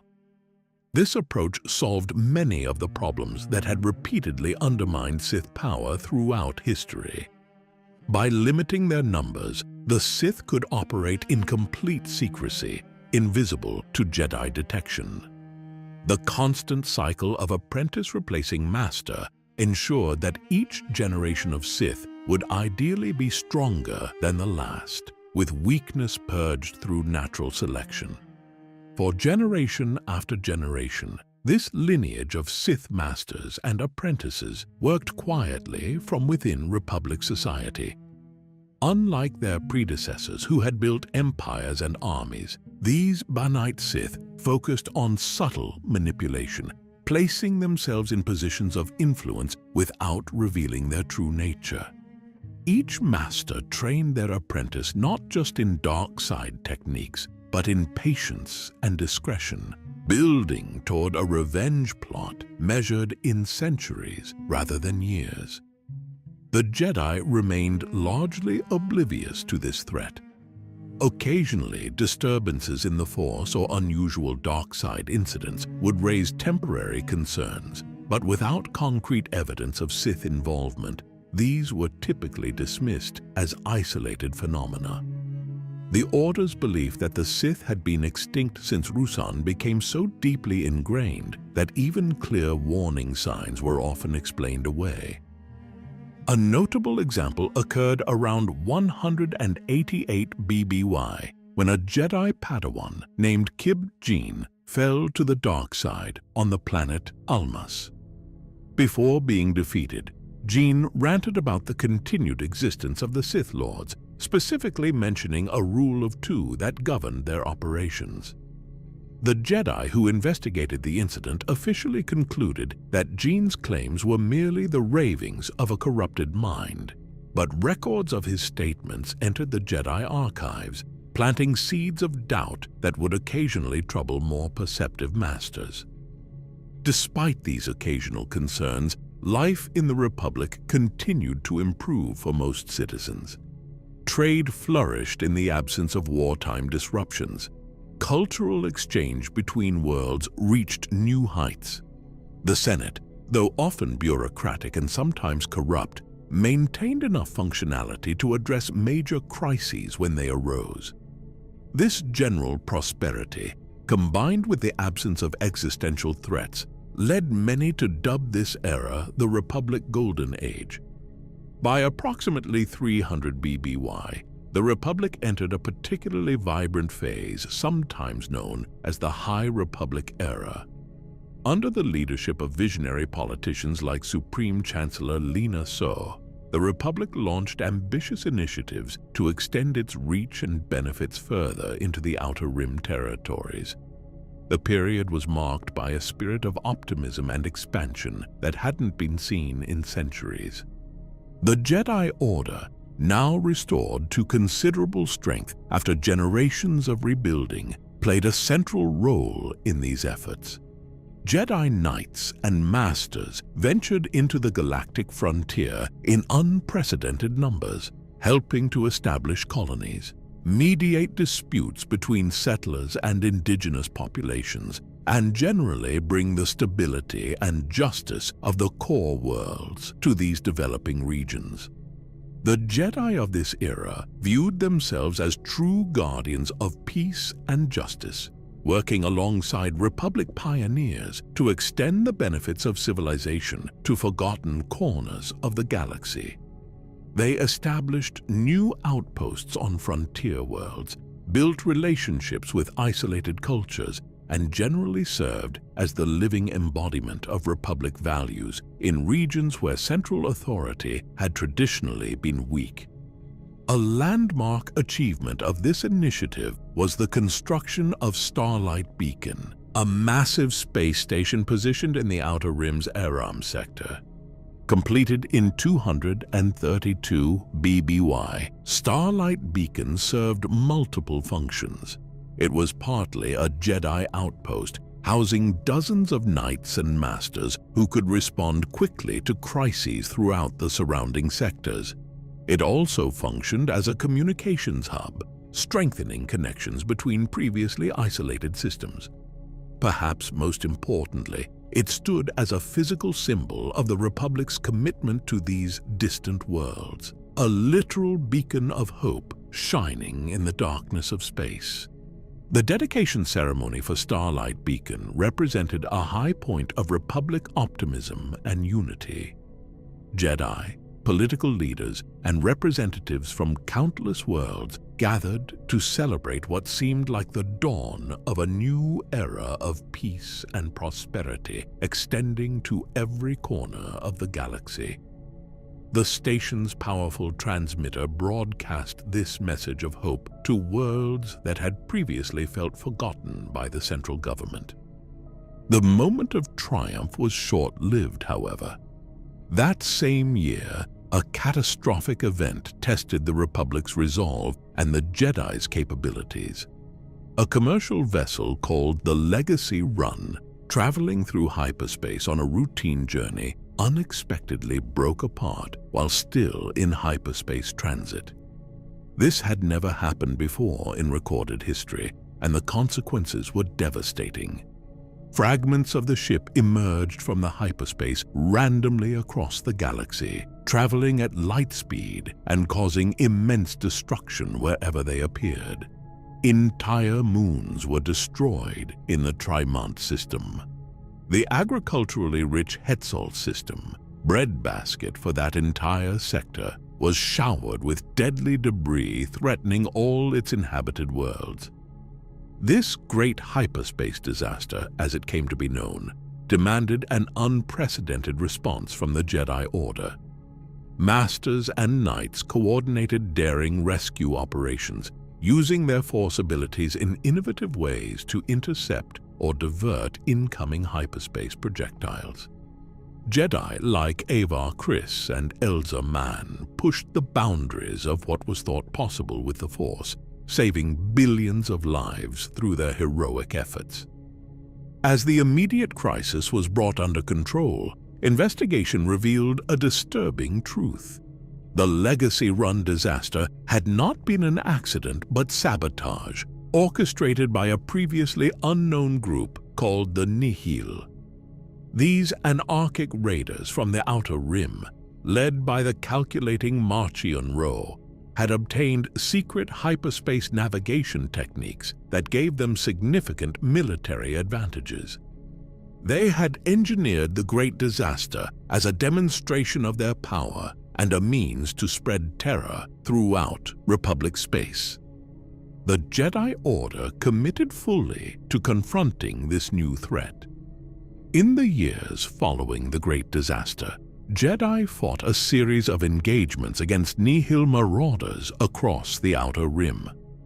The conflict proved challenging as the Nihil employed unpredictable tactics, including surprise hyperspace assaults that could bypass conventional defenses.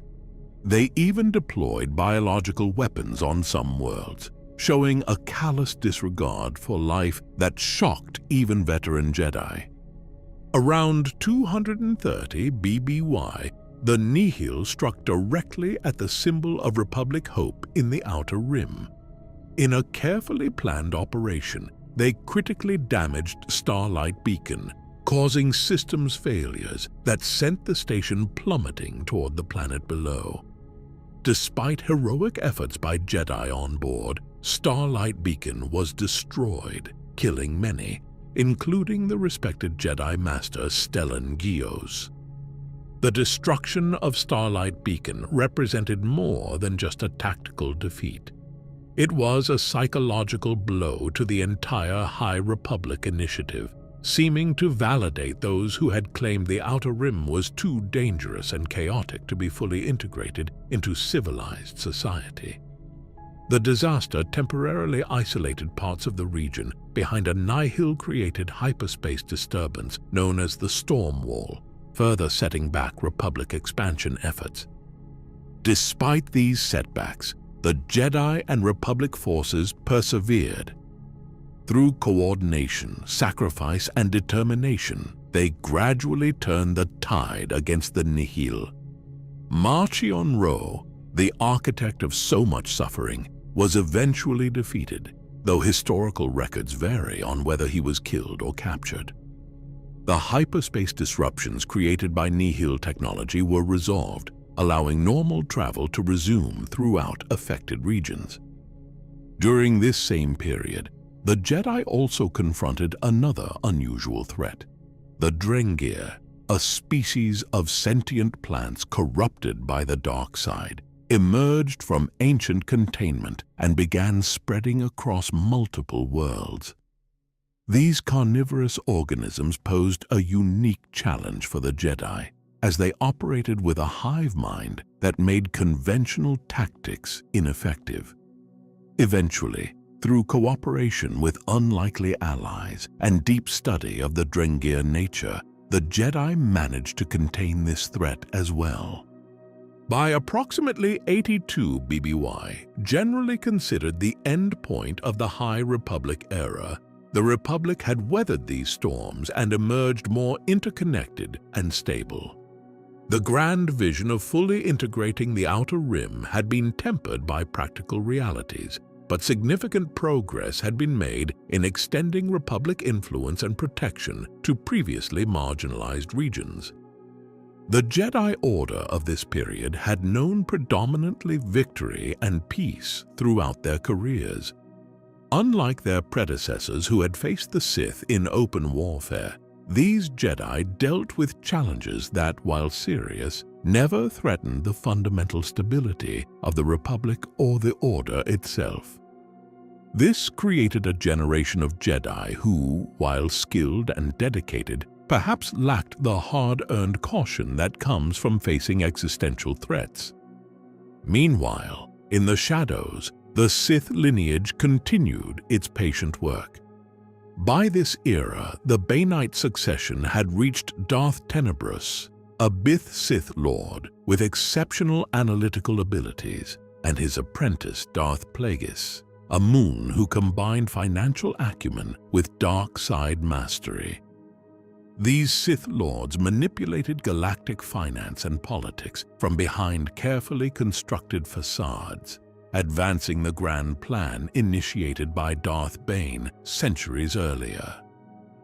Around 67 to 65 BBY, Darth Plagueis took a significant step in this plan when he encountered a young Naboo noble named Palpatine.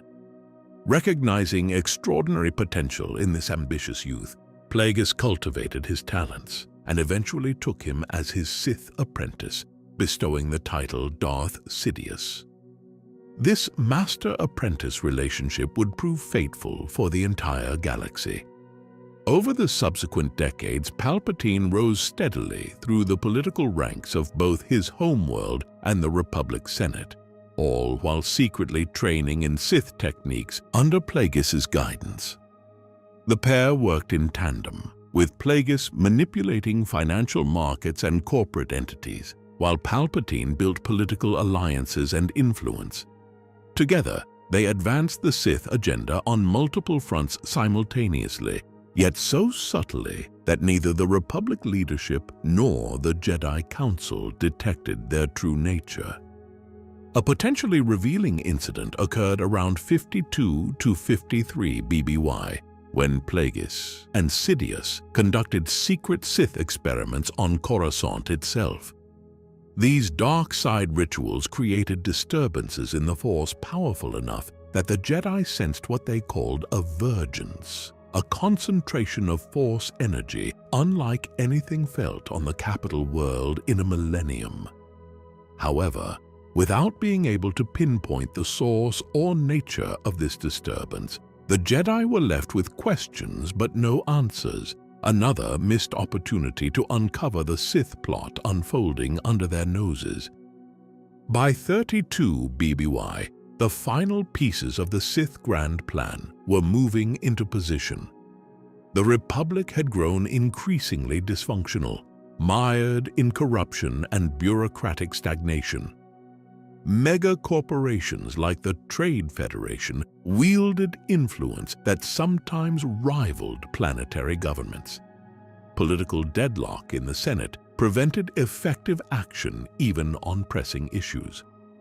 The system that had maintained galactic peace for 1,000 years was showing serious signs of strain. The Jedi Order, despite maintaining its esteemed position and considerable numbers, found itself increasingly challenged by these developments. Many Jedi sensed the dark side growing stronger and more pervasive, clouding their ability to perceive future events clearly. Grand Master Yoda himself noted that the dark side had clouded everything, making it difficult for even the most powerful Jedi to clearly see the threats gathering around them.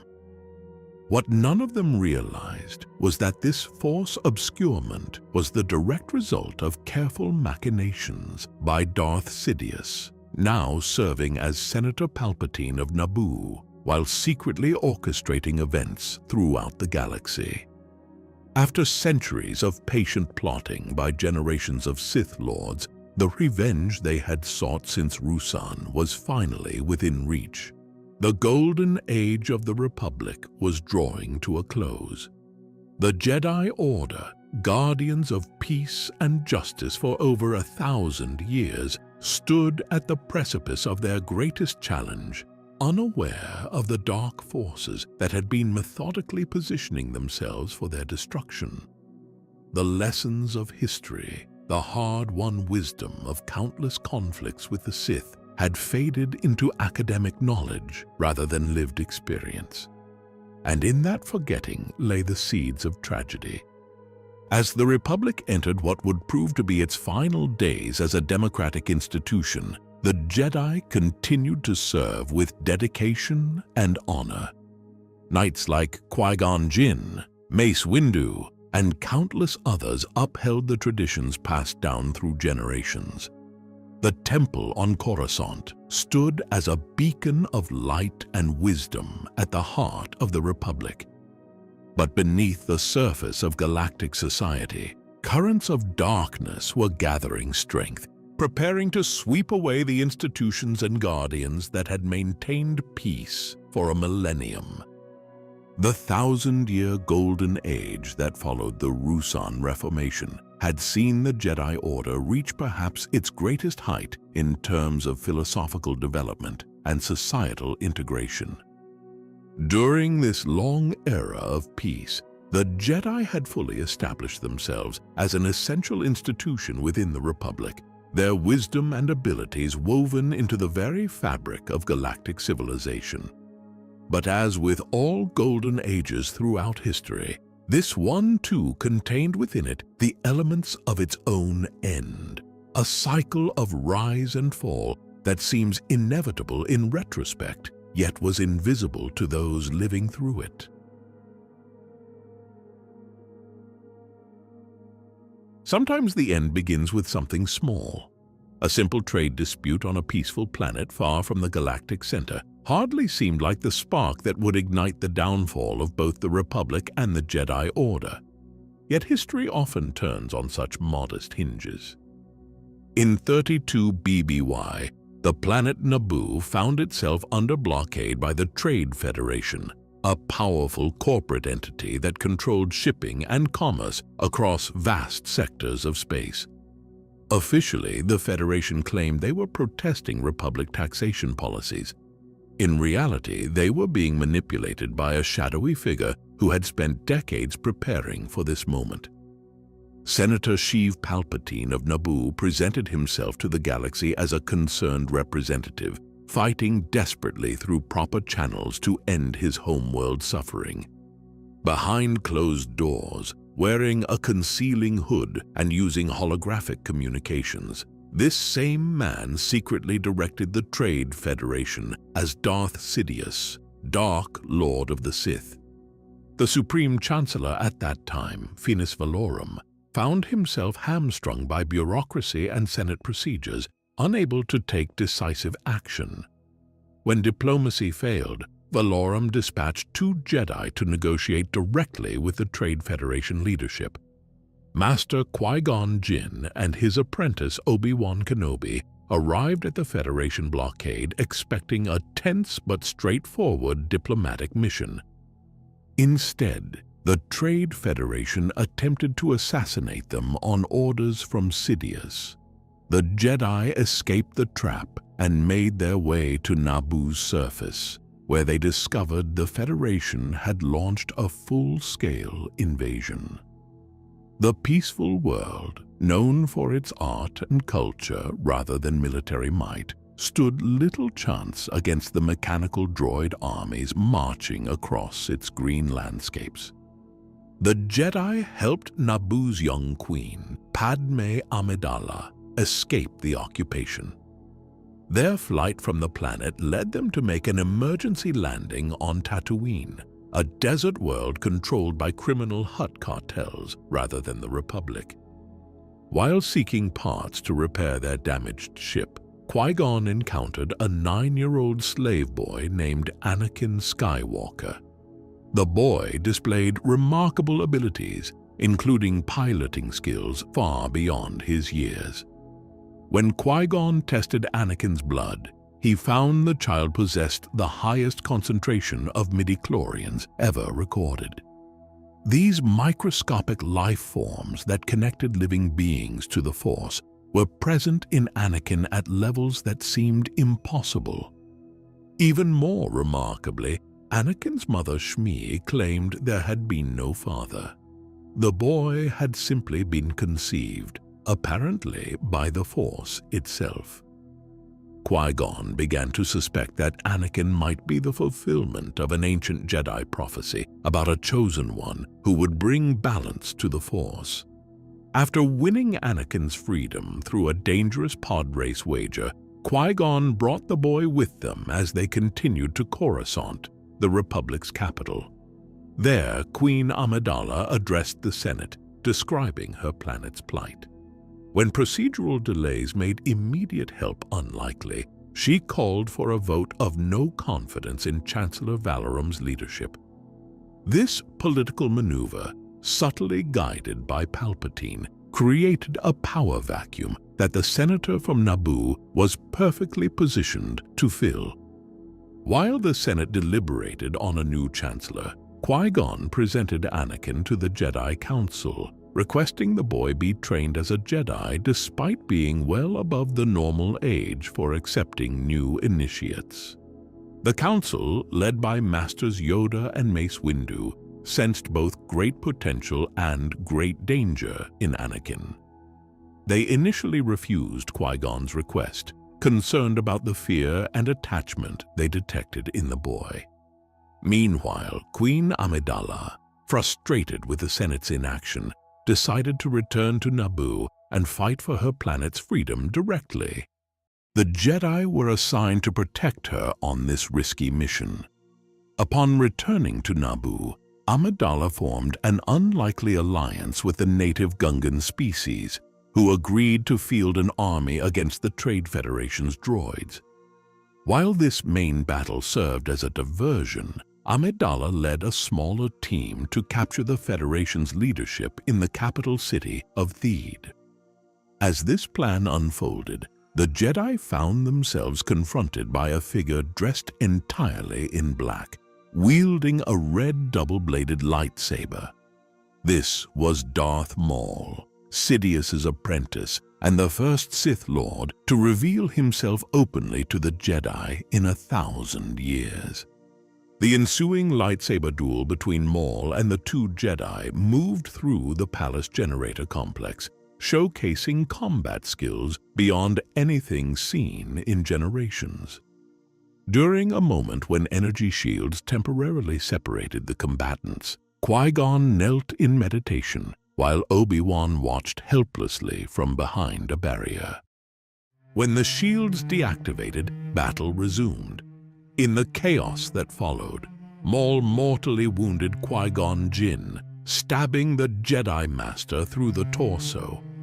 Moments later, a grief-stricken Obi-Wan managed to defeat Maul, slicing the Sith Lord in half and sending him plummeting down a reactor shaft.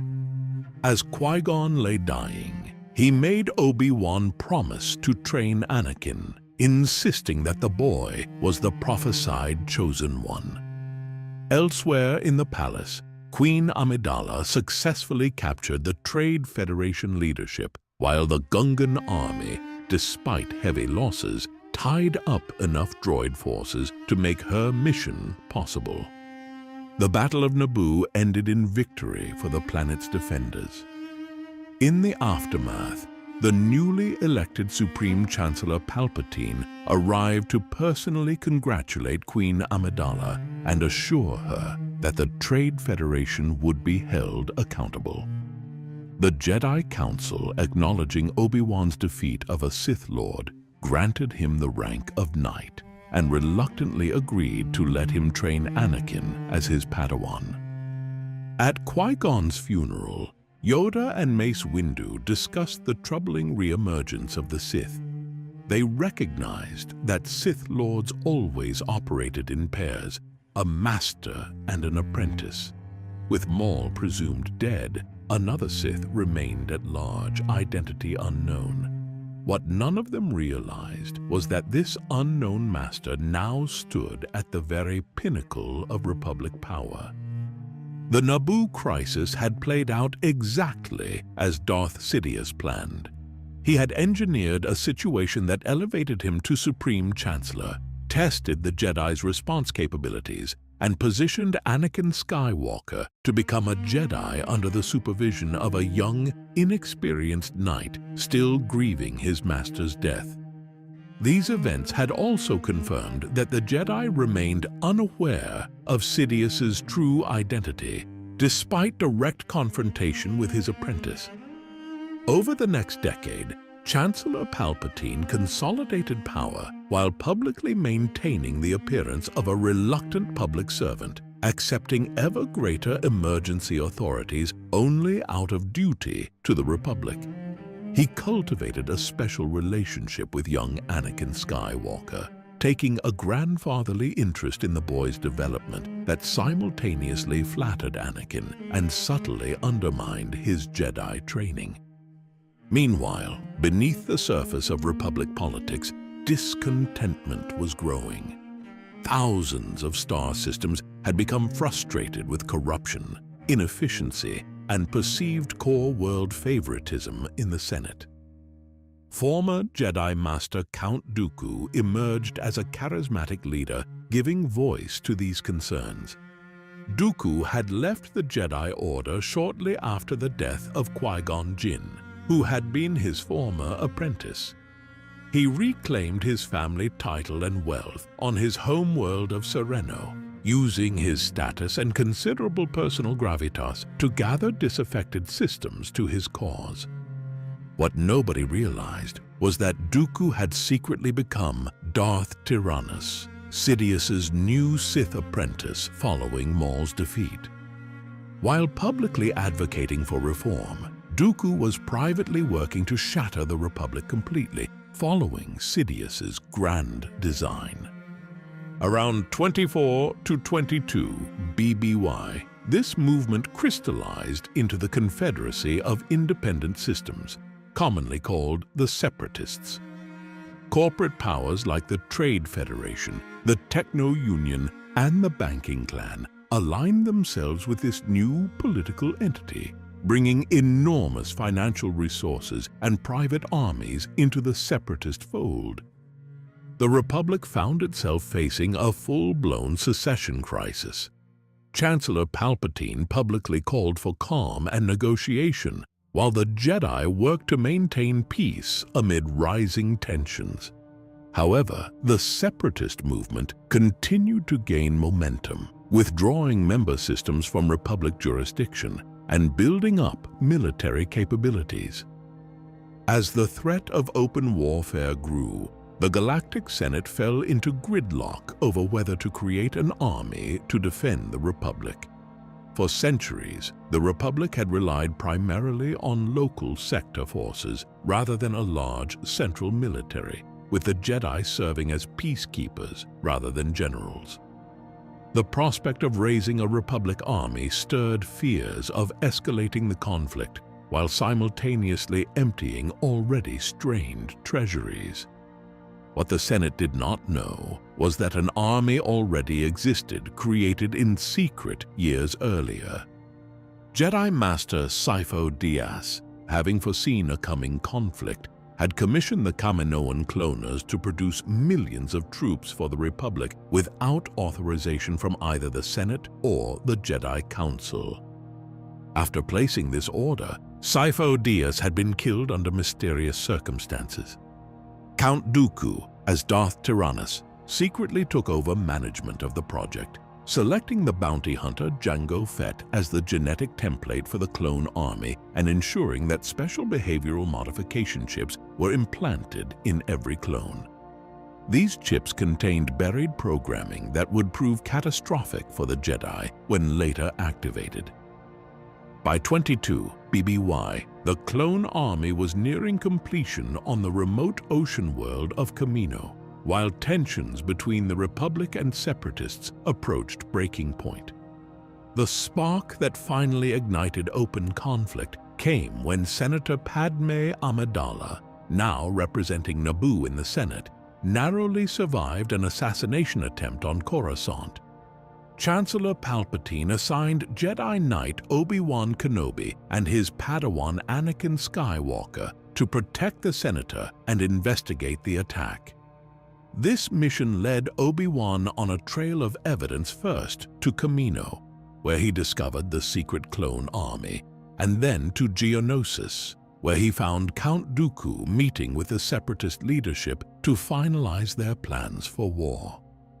Before Obi-Wan could fully report his findings, he was captured by Separatist forces on Geonosis.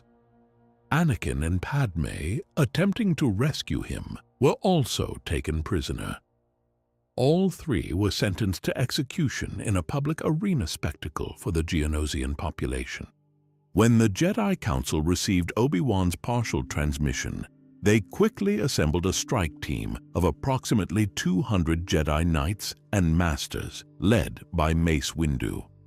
This team infiltrated Geonosis and revealed themselves in the arena just as the executions were about to begin. What followed was one of the largest gatherings of Jedi in combat in recorded history. But even 200 Jedi proved insufficient against the tens of thousands of battle droids that surrounded the arena. The Jedi fought valiantly, but suffered devastating losses, with fewer than 30 surviving the arena battle itself. At the moment when all seemed lost, Grand Master Yoda arrived with the newly discovered clone army. Gunships swept into the arena, rescuing the surrounded Jedi, and clone troops engaged the Separatist droids across the Geonosian landscape. The first battle of what would become known as the Clone Wars had begun. During the chaos of battle, Obi-Wan and Anakin confronted Count Dooku directly, Despite their combined efforts, the former Jedi Master proved too skilled. He wounded Obi-Wan and severed Anakin's right arm at the elbow before Master Yoda arrived to challenge him. Though Yoda demonstrated extraordinary power, Dooku managed to create a diversion and escape, fleeing to Coruscant to report to his master, Darth Sidious. The Battle of Geonosis ended with a technical Republic victory, as the Separatist forces withdrew and many of their leaders escaped. But the cost had been high. Many Jedi lay dead. The Separatist movement remained intact, and the galaxy had been plunged into a war unlike any seen since the days of the Old Republic. Perhaps most significantly, the Jedi Order found itself in a position that would ultimately contribute to its downfall.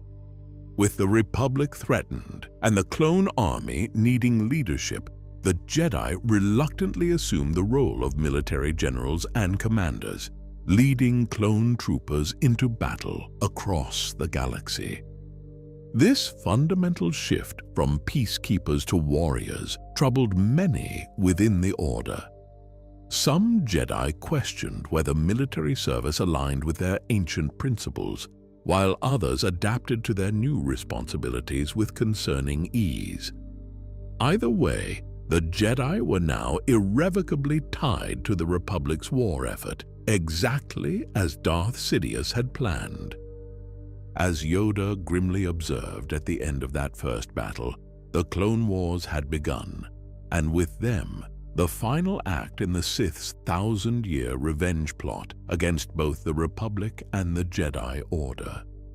The conflict that followed spanned 3 brutal years and touched virtually every inhabited system in the galaxy. Republic forces led by Jedi generals and comprised primarily of clone troopers battled Separatist armies of droids across hundreds of worlds. Both sides employed increasingly destructive weapons and tactics as the war dragged on, bringing suffering to countless civilian populations caught in the crossfire. For the Jedi, the Clone Wars represented a period of both heroism and compromise. Individual Jedi performed countless acts of courage and self-sacrifice, saving millions of lives across the galaxy. Yet the Order as a whole found itself drifting further from its spiritual foundations as military necessities took precedence over traditional Jedi values. Anakin Skywalker emerged as one of the Republic's greatest heroes during this period, earning the nickname the Hero with No Fear for his battlefield successes and daring tactics. He commanded the elite 501st Legion of clone troopers, developing a bond with his men that went beyond typical general-soldier relationships. Particularly close was his connection to Captain Rex, who served as his second-in-command in many campaigns. Despite his public heroics, Anakin harbored secrets that would have shocked both the Republic public and the Jedi Council. Shortly after the war began, he had secretly married Senator Padme Amidala on Naboo, directly violating the Jedi prohibition against forming attachments. This clandestine relationship became a source of both joy and stress for Anakin, as he constantly feared discovery while also struggling to balance his duties as a Jedi with his desires as a husband. Obi-Wan Kenobi likewise distinguished himself throughout the conflict, earning recognition as one of the Order's finest generals and negotiators. His methodical approach complemented Anakin's more impulsive style, making them an effective team on many missions. Obi-Wan formed a strong working relationship with his clone commander Cody, though he maintained more professional boundaries than Anakin did with his troops. The Separatist leadership, directed from the shadows by Darth Sidious, employed various dark side adepts and specialized warriors to counter the Jedi's effectiveness in battle. Chief among these was General Grievous, a cyborg warlord who had been trained in lightsaber combat by Count Dooku himself. Grievous made a shocking debut approximately 4 months into the war at the Battle of Hippori, where he single-handedly defeated several Jedi Masters and established his reputation as a Jedi killer. Another significant threat came from Asajj Ventress, a Dathomirian dark side assassin who served as Dooku's personal agent for much of the war. Ventress dueled both Obi-Wan and Anakin multiple times, developing particular rivalries with both Jedi. Her acrobatic fighting style and twin red lightsabers made her one of the most recognizable Separatist operatives in the conflict. Some Jedi who had fallen to the dark side also fought for the Separatist cause. Sora Bulk, once a respected Jedi Master and lightsaber instructor, defected to Dooku's side and helped foment a short-lived schism within the Jedi ranks early in the war. His intimate knowledge of Jedi techniques and personalities made him especially dangerous. The pressure of war forced the Jedi to adapt in ways that sometimes compromised their principles. Some knights and masters became hardened military commanders, making decisions based on strategic necessity rather than compassion or wisdom.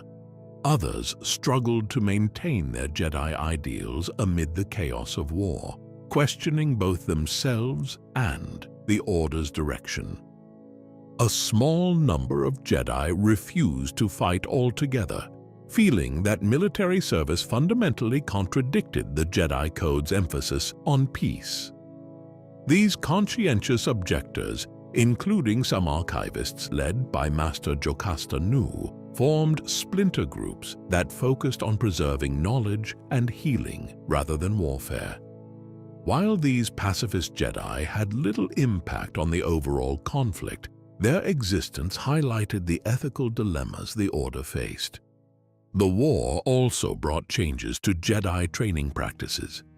With knights and masters spread thin across numerous battlefronts, Padawans often took on responsibilities far beyond their traditional roles.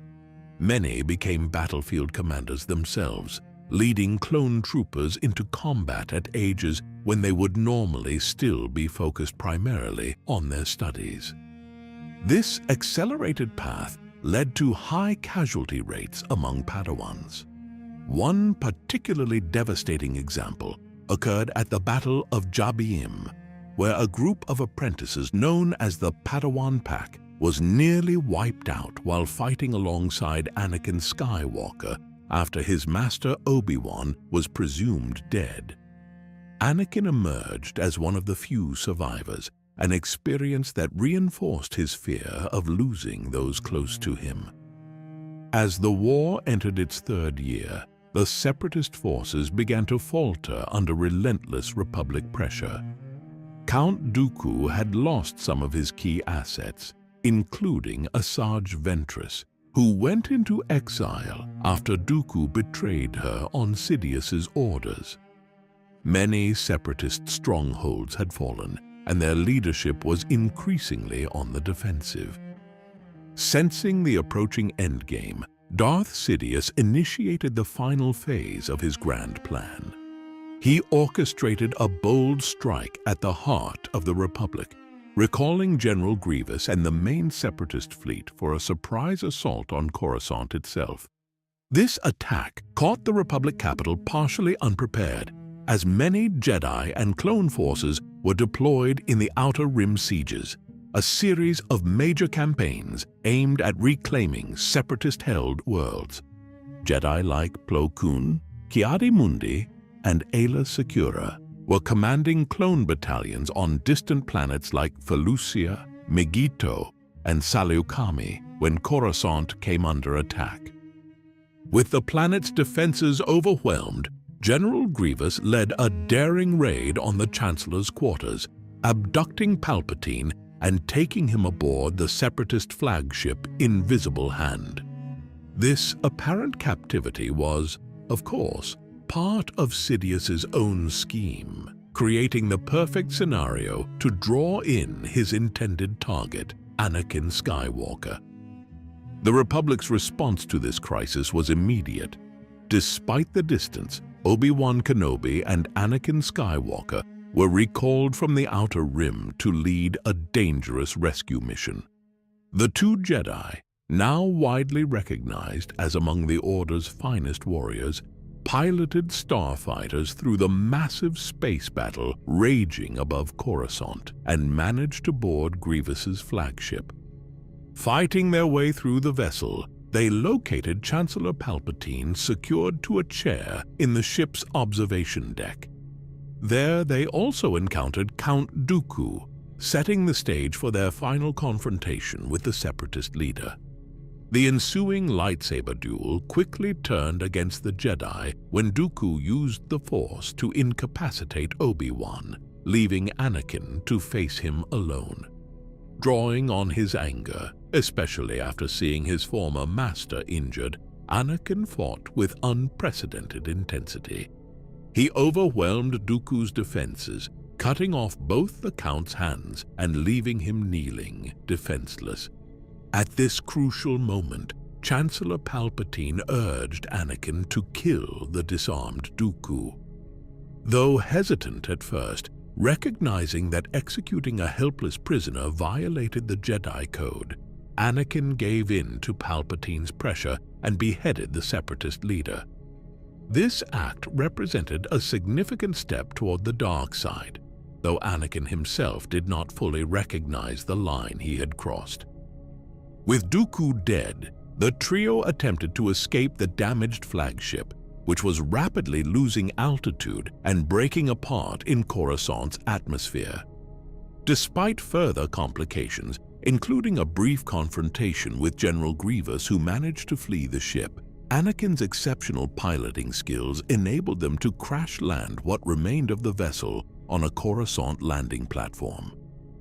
The rescue of Chancellor Palpatine was celebrated as a tremendous victory for the Republic and personally elevated Anakin's already considerable public profile. Behind the scenes, however, this mission had served Sidious's purposes perfectly.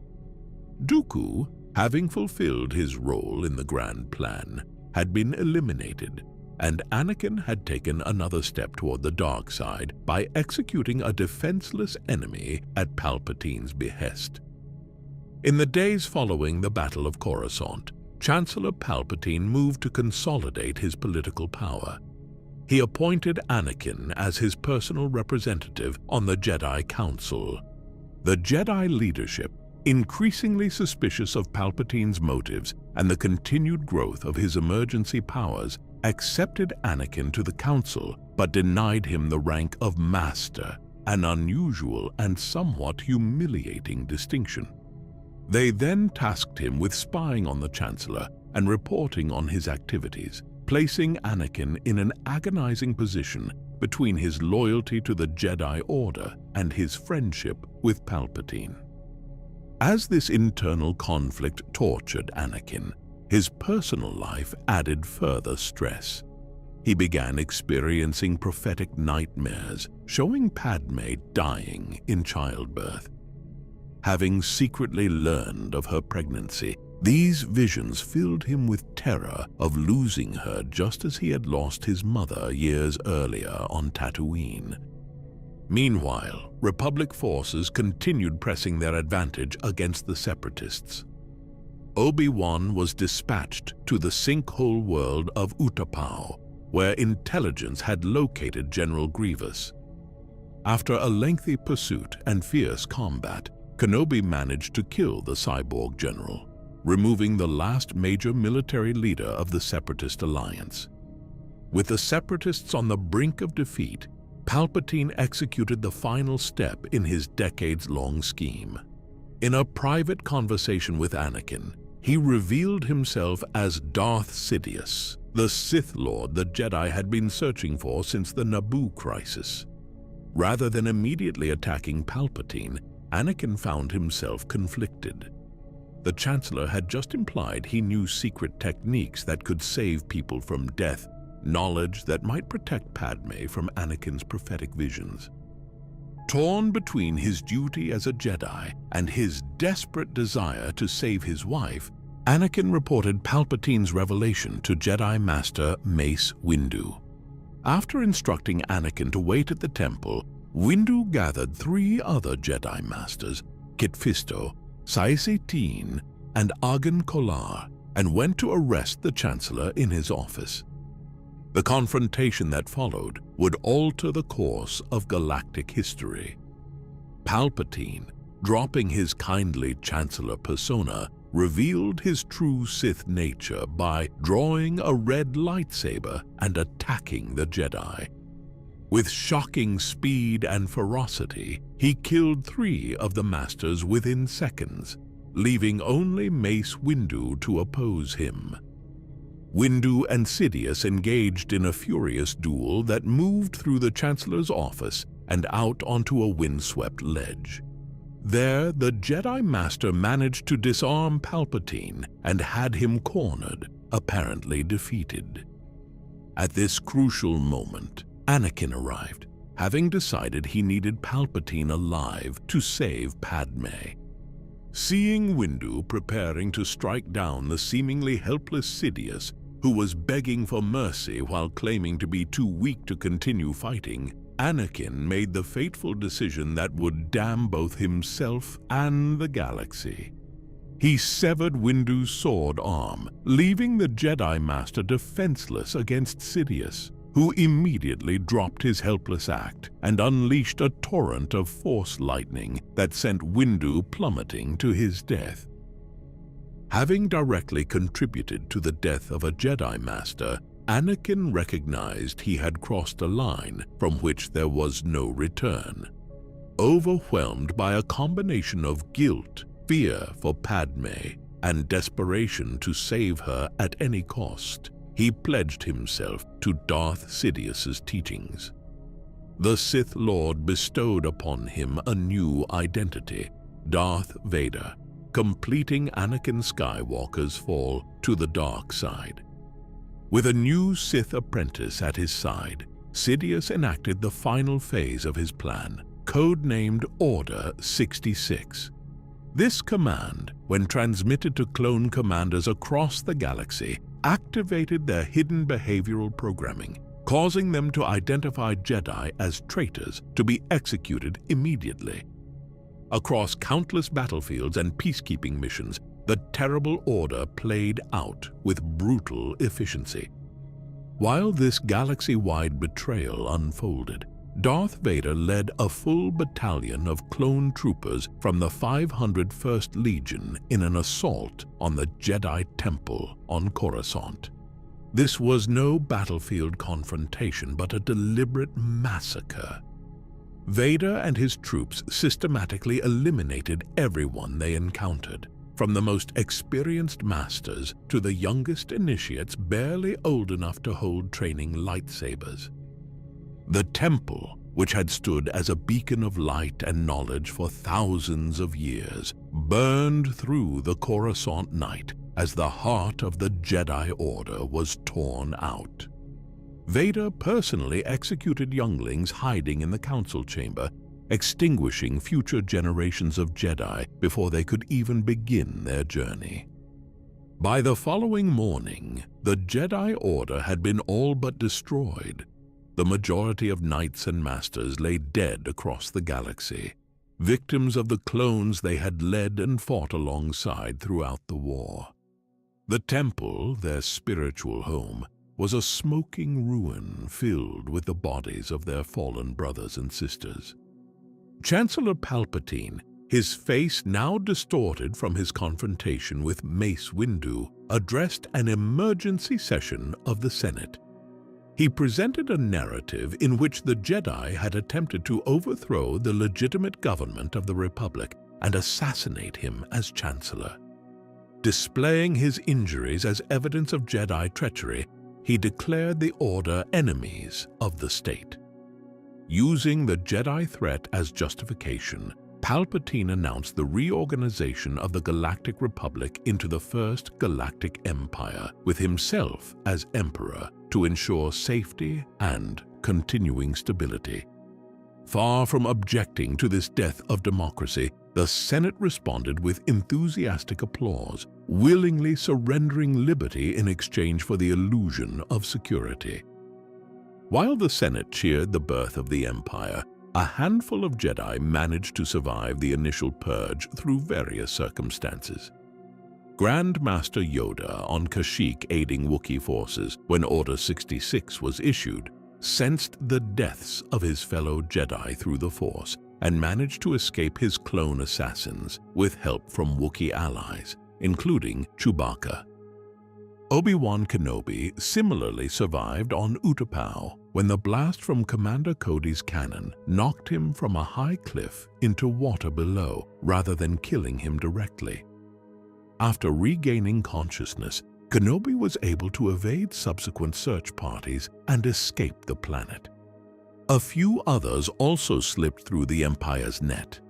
Cal Kestis, a Padawan on Bracca, survived when his master sacrificed himself to save his student.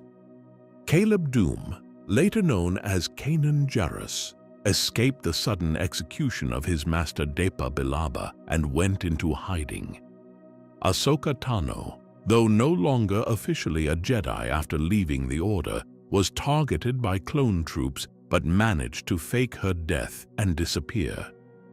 These survivors, however, were rare exceptions to the Purge's terrible effectiveness. Approximately 99% of all Jedi across the galaxy perished when Order 66 was executed. The High Council was virtually annihilated, with only Yoda and Obi-Wan remaining of its membership. In the aftermath of this catastrophe, Obi-Wan and Yoda managed to rendezvous through the help of Senator Bail Organa of Alderaan, one of the few political figures who recognized the horror of what was happening. The two surviving council members infiltrated the smoking Jedi temple, fighting past clone guards to reach the communications center. There, they recalibrated the temple's emergency beacon, changing its automated message from Palpatine's trap ordering all Jedi to return to Coruscant to a new warning instructing any survivors to stay away and go into hiding. This small act might have saved the lives of Jedi who otherwise would have returned straight into the Emperor's hands. Reviewing security recordings within the temple, Obi-Wan made a devastating discovery. The recordings showed Anakin, now Darth Vader, leading the clone assault and personally killing Jedi. For Kenobi, who had raised Anakin from childhood and considered him a brother, this revelation was crushing. With the full extent of the catastrophe now clear, Yoda and Obi-Wan resolved to confront the two Sith Lords directly. Yoda would face Emperor Palpatine in the Senate building, while Obi-Wan would track down Vader, whom they learned had been sent to the volcanic world of Mustafar to eliminate the remaining separatist leadership. Yoda's confrontation with Sidious took place in the empty Senate chamber itself, a fitting location for the clash between the leaders of the Jedi and Sith. Their duel was extraordinary, with both masters demonstrating Force abilities far beyond normal limits. They hurled Senate pods at each other, exchanged blasts of Force energy, and engaged in lightsaber combat at speeds barely visible to the normal eye. Despite his considerable power, Yoda ultimately found himself outmatched by Sidious's raw, dark side strength. After a fierce struggle that destroyed much of the Senate chamber, Yoda was forced to flee, recognizing that the confrontation was lost. With the help of Bail Organa, the diminutive Grand Master escaped Coruscant, his failure weighing heavily upon him. On Mustafar, Obi-Wan's confrontation with his former apprentice proved equally tragic. After stowing away aboard Padme's ship when she went to confront Anakin, Kenobi emerged to find the situation already deteriorating. Anakin, consumed by dark side paranoia, had attacked his wife, suspecting her of betrayal when he saw Obi-Wan. What followed was one of the most personal and vicious lightsaber duels in recorded history. Master and former apprentice, once as close as brothers, fought across the hellish landscape of Mustafar. Their battle took them through separatist facilities, across rivers of lava, and onto floating platforms above the molten surface. Throughout the fight, Obi-Wan tried to reach the man he had known, but found only Vader's rage and hatred in response. Even when Kenobi gained a tactical advantage on the shore of a lava river, warning Anakin not to attempt a dangerous leap, Vader's arrogance drove him forward. In the ensuing moments, Obi-Wan severed Anakin's remaining organic limbs with a single stroke of his lightsaber, leaving the fallen Jedi maimed and burning on the bank of the lava flow. Despite their years together, Kenobi could not bring himself to deliver a merciful death blow. Instead, he took Anakin's lightsaber and left him to what seemed like certain death, his heart broken by the complete fall of the student he had raised and loved. Unknown to Obi-Wan, Emperor Palpatine had sensed his apprentice's distress and was already en route to Mustafar. Imperial medical teams managed to save what remained of Anakin Skywalker, encasing him in the iconic black life support armor that would make Darth Vader a symbol of terror throughout the galaxy for decades to come. Amid these twin defeats for the Jedi, a small glimmer of hope emerged. Padme Amidala, though gravely injured from Vader's Force choke, survived long enough to give birth to twins, Luke and Leia, before succumbing to her injuries. These children, bearing the Skywalker bloodline with its tremendous Force potential, represented a possible future for both the Jedi and the galaxy.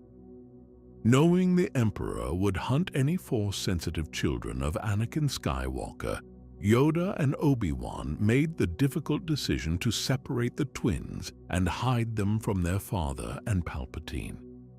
Baby Leia was adopted by Bail Organa and his wife on Alderaan to be raised as a princess with no knowledge of her true parentage.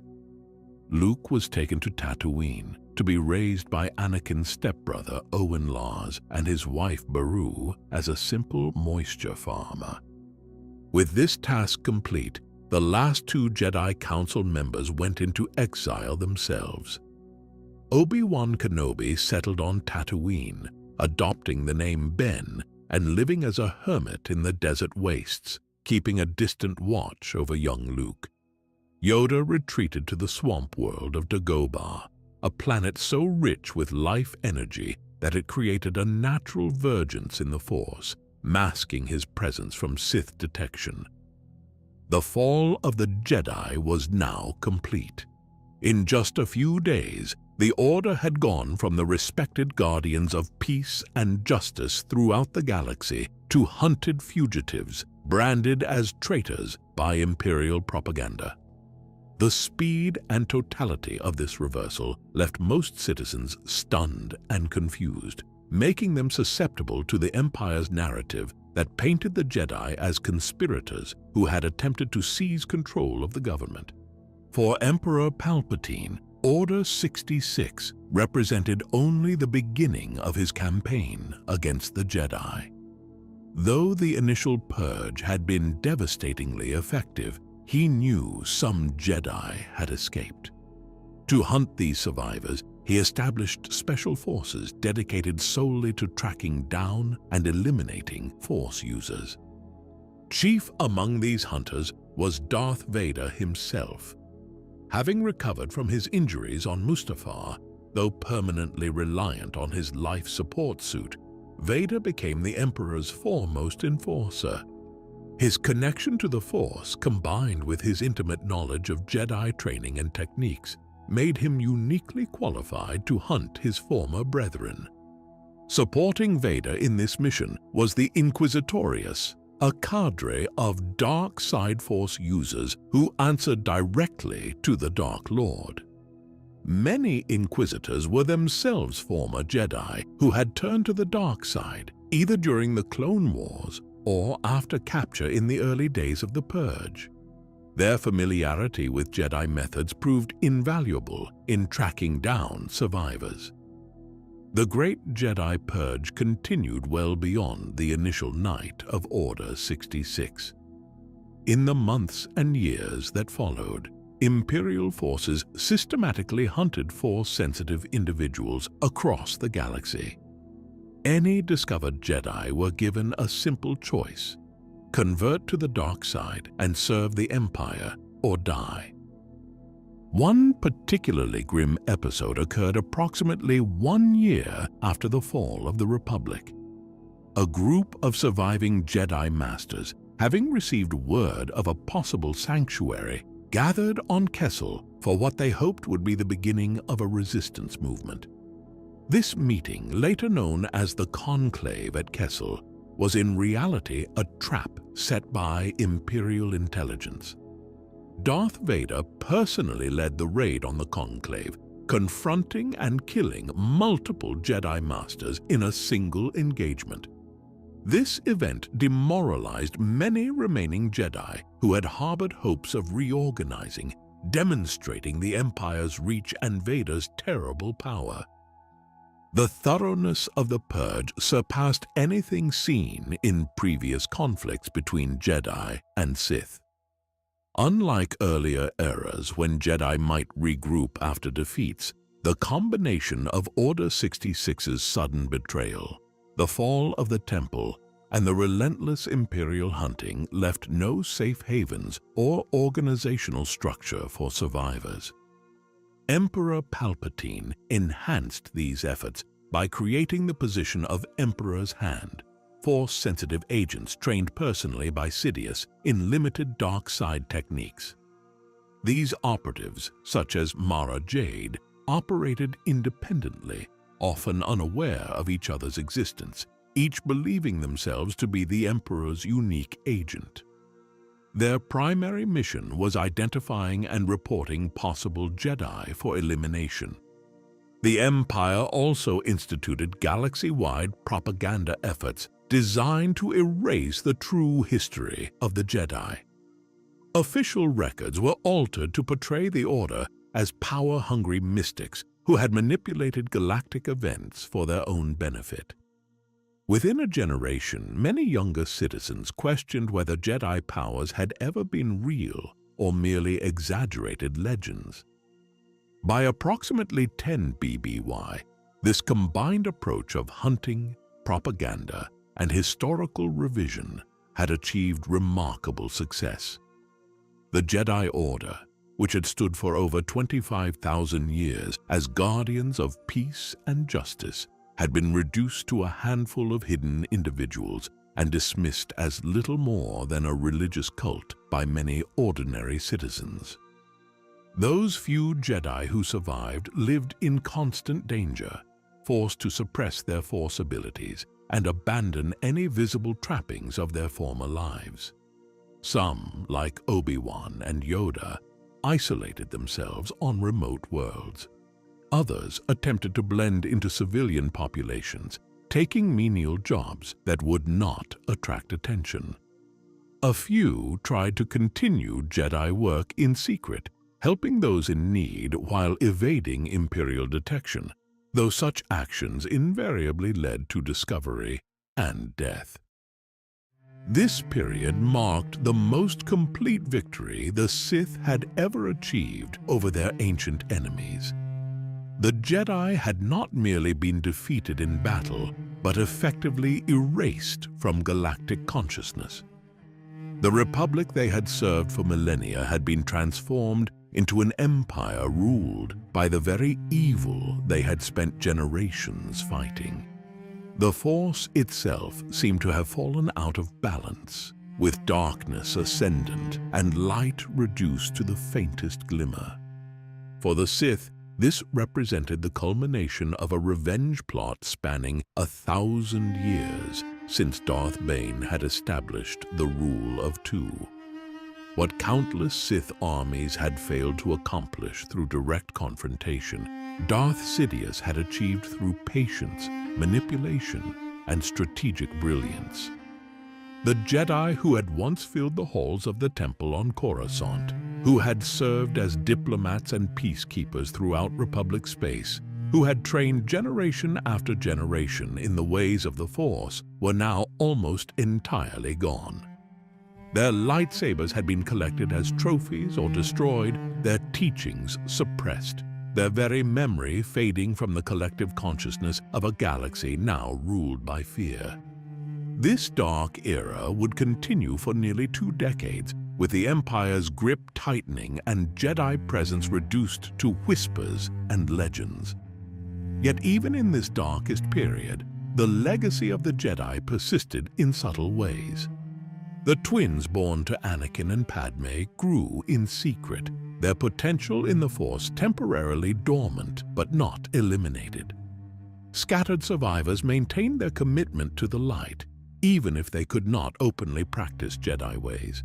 And perhaps most importantly, both Obi-Wan Kenobi and Yoda, though in exile, maintained their connection to the Force and their dedication to Jedi principles.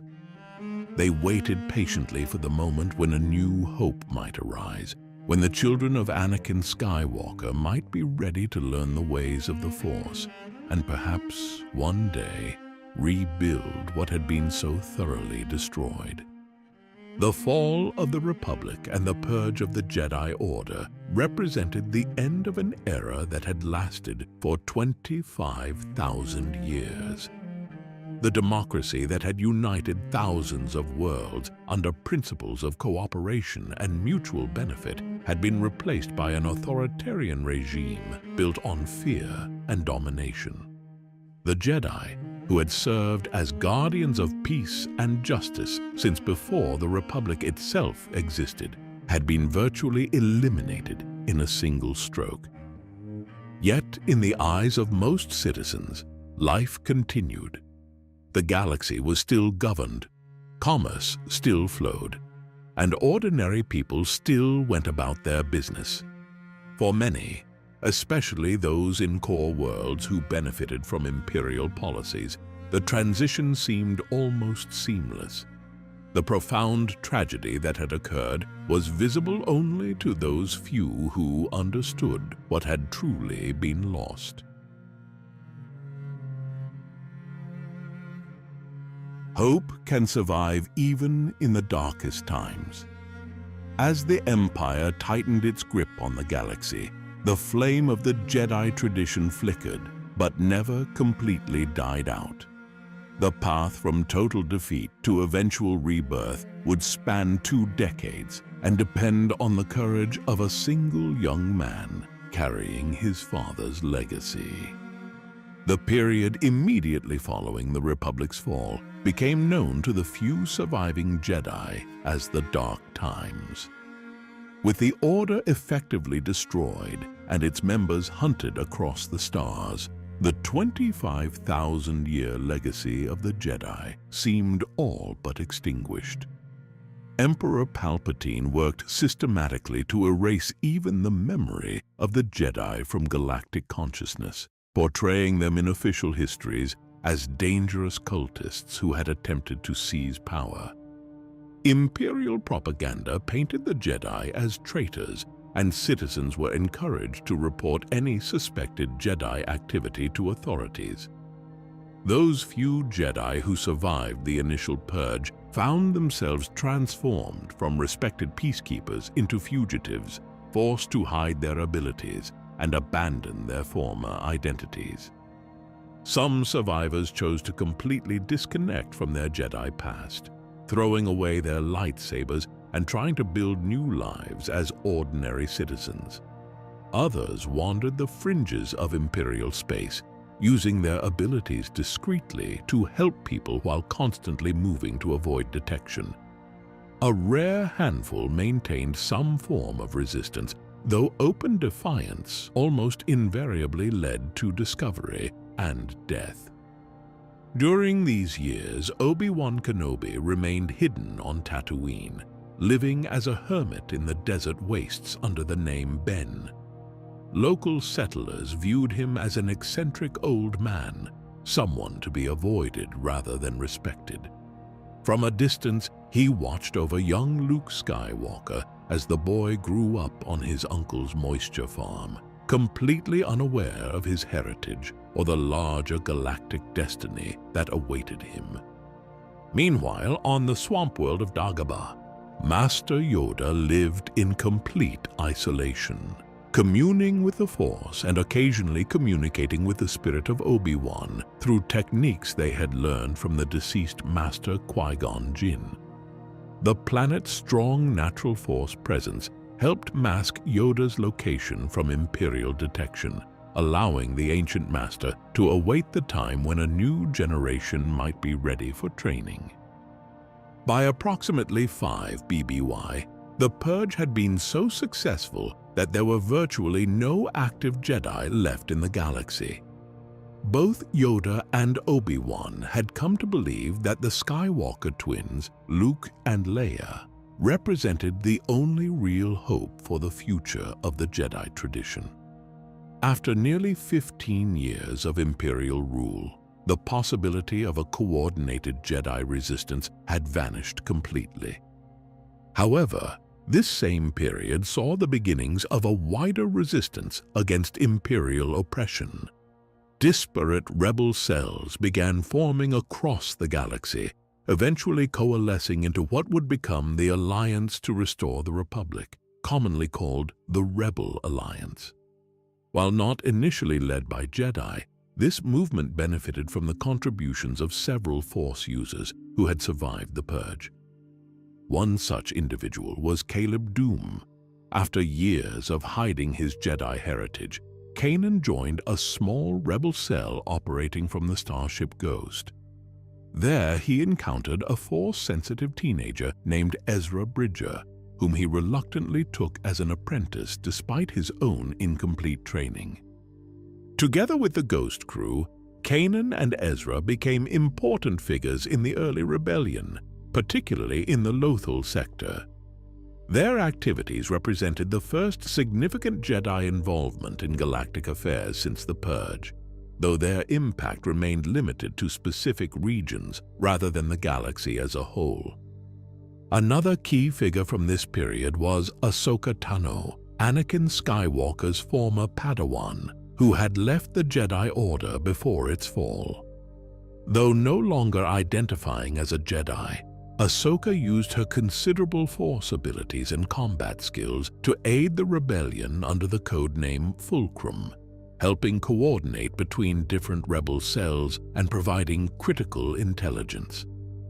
These early Force users in the rebellion kept the embers of Jedi knowledge alive and demonstrated that the Empire could be effectively opposed, even by small groups.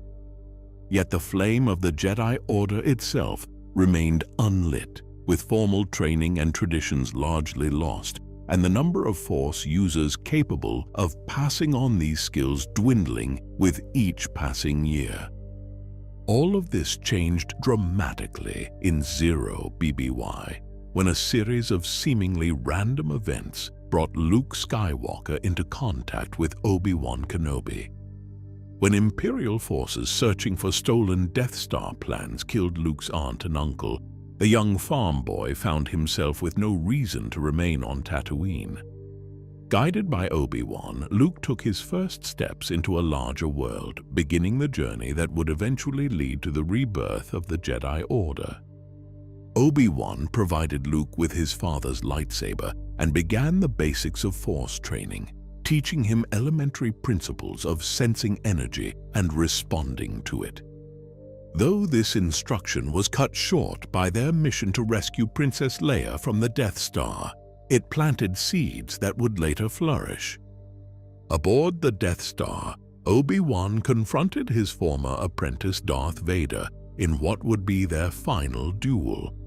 Understanding that his greater purpose now lay in guiding Luke rather than defeating Vader directly, Obi-Wan willingly sacrificed himself, allowing Vader to strike him down while he became one with the Force. This selfless act served multiple purposes. It allowed Luke and his companions to escape the Death Star. It demonstrated to Luke the reality of the Force and the commitment of true Jedi. And it enabled Obi-Wan to transcend physical limitations, becoming able to communicate with Luke as a Force spirit. Following the destruction of the Death Star at the Battle of Yavin, where Luke trusted his Force instincts rather than targeting computers to make the crucial shot, the young Skywalker became an active member of the Rebel Alliance. Though still only a novice in Force techniques, Luke represented something that had nearly disappeared from the galaxy, a person openly seeking to follow the Jedi path. For the next 3 years, Luke continued fighting with the rebellion while trying to develop his abilities largely through self-guided practice. Without formal instruction, his progress was limited, though his natural connection to the Force allowed him some success. During this period, he occasionally heard Obi-Wan's voice guiding him at critical moments, though the full nature of this connection remained mysterious to him. In 3 ABY, following the Rebel evacuation of their base on Hoth, Luke received clearer direction from Obi-Wan's spirit. He was instructed to travel to the Dagobah system, where he would find Yoda, the Jedi Master who had trained Obi-Wan. This meeting would prove crucial for both Luke and the future of the Jedi. Upon arriving on Dagobah, Luke encountered what appeared to be a strange, diminutive swamp dweller, only to discover this was actually Master Yoda himself. Initially reluctant to train Luke due to concerns about his age and temperament, Yoda eventually agreed to instruct the young Skywalker in Jedi ways. Unlike the structured years-long training typical of the old Jedi Order, Luke's instruction was compressed and urgent. Yoda focused on core principles, emphasizing mental discipline, connection to the Force, and the danger of the dark side. Physical training was combined with philosophical teaching, all aimed at preparing Luke for the challenges that lay ahead.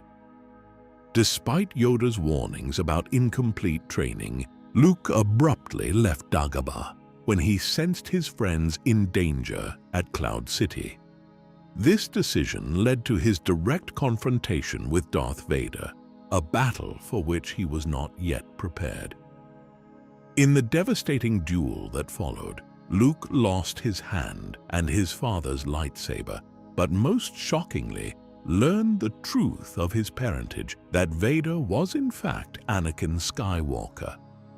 This revelation shattered Luke's understanding of his own identity and mission. The man he had wanted to emulate and avenge was actually the same person he was fighting against. Despite Vader's offer to join him in ruling the galaxy, Luke chose possible death over embracing the dark side, throwing himself into Cloud City's depth before being rescued by his friends. The year that followed represented a period of intensive growth for Luke. He constructed a new lightsaber, a rite of passage for Jedi that symbolized his progression from student to aspiring knight. The weapon's green blade distinguished it from his father's blue saber and from Vader's red one, perhaps reflecting Luke's unique path that would avoid both his father's hubris and his later fall. When Luke returned to Dagobah in 4 ABY, he found Yoda dying. The 900-year-old master confirmed what Vader had told him about his parentage, and with his final words, placed the future of the Jedi Order squarely on Luke's shoulders. "When gone am I, the last of the Jedi will you be," Yoda told him, formalizing the transfer of responsibility from the old order to its sole heir. Yoda's peaceful passing into the Force marked the end of the old Jedi Order. The unbroken line of masters and students stretching back 25,000 years to the days of Tython now continued only through Luke Skywalker, whose training had been abbreviated and unconventional by traditional standards. Despite this enormous responsibility, Luke's immediate focus was more personal, the redemption of his father. Learning from Obi-Wan's spirit that Leia was his twin sister, Luke now understood that his family connection to Vader might be leveraged to turn the Sith Lord back to the light, something both Yoda and Obi-Wan believed impossible. During the Battle of Endor, Luke surrendered to Imperial forces specifically to confront his father. Brought before Emperor Palpatine aboard the second Death Star, Luke faced the ultimate test of his Jedi training. The Emperor sought to corrupt Luke as he had corrupted Anakin, using his concerns for his friends and sister as leverage to push him toward the dark side. When goaded into a lightsaber duel with Vader, Luke initially fought defensively, trying to reach the good he sensed within his father, rather than defeat him outright. Only when Vader threatened to turn Leia to the dark side did Luke give in to anger, aggressively overpowering his father and cutting off his mechanical hand, mirroring his own injury from their previous duel. In that moment of victory, staring at his own artificial hand and recognizing the parallel with his father, Luke made the most important decision of his life. He deactivated his lightsaber and threw it aside, declaring to the Emperor that he was a Jedi, like his father before him. In choosing compassion over violence, even at the risk of his own life, Luke demonstrated the true essence of what it meant to be a Jedi Knight. Enraged, Emperor Palpatine subjected Luke to excruciating torture with Force lightning. As Luke suffered and pleaded for help, something awakened in Darth Vader. Watching his son dying before him, the love Anakin Skywalker had suppressed for decades finally broke through his Sith conditioning. In the most consequential moment of his life, Anakin turned against his master. Despite his weakened state and the damage to his life support systems caused by the Emperor's lightning, he lifted Palpatine and threw him down a reactor shaft, ending the Sith Lord's reign of terror at the cost of his own life. With both Palpatine and himself mortally wounded, Anakin Skywalker fulfilled the prophecy of the Chosen One, bringing balance to the Force by destroying the Sith. In his final moments, he asked Luke to remove his mask so he could look upon his son with his own eyes. For the first time in 23 years, Anakin Skywalker's face was visible again as he made peace with his son before becoming one with the Force. Luke escaped the Death Star before its destruction, bringing his father's body with him to Endor. There, he built a funeral pyre in the Jedi tradition, honoring Anakin Skywalker rather than Darth Vader. As the flames consumed his father's empty armor, Luke caught sight of the Force spirits of Yoda, Obi-Wan, and now Anakin himself, reunited in the light side of the Force. This moment marked both an end and a beginning. The Sith were destroyed, the Emperor was dead, and the Empire had been dealt a crippling blow from which it would never fully recover. More importantly for the Jedi legacy, Luke Skywalker stood as both the last knight of the old tradition and the first of the new.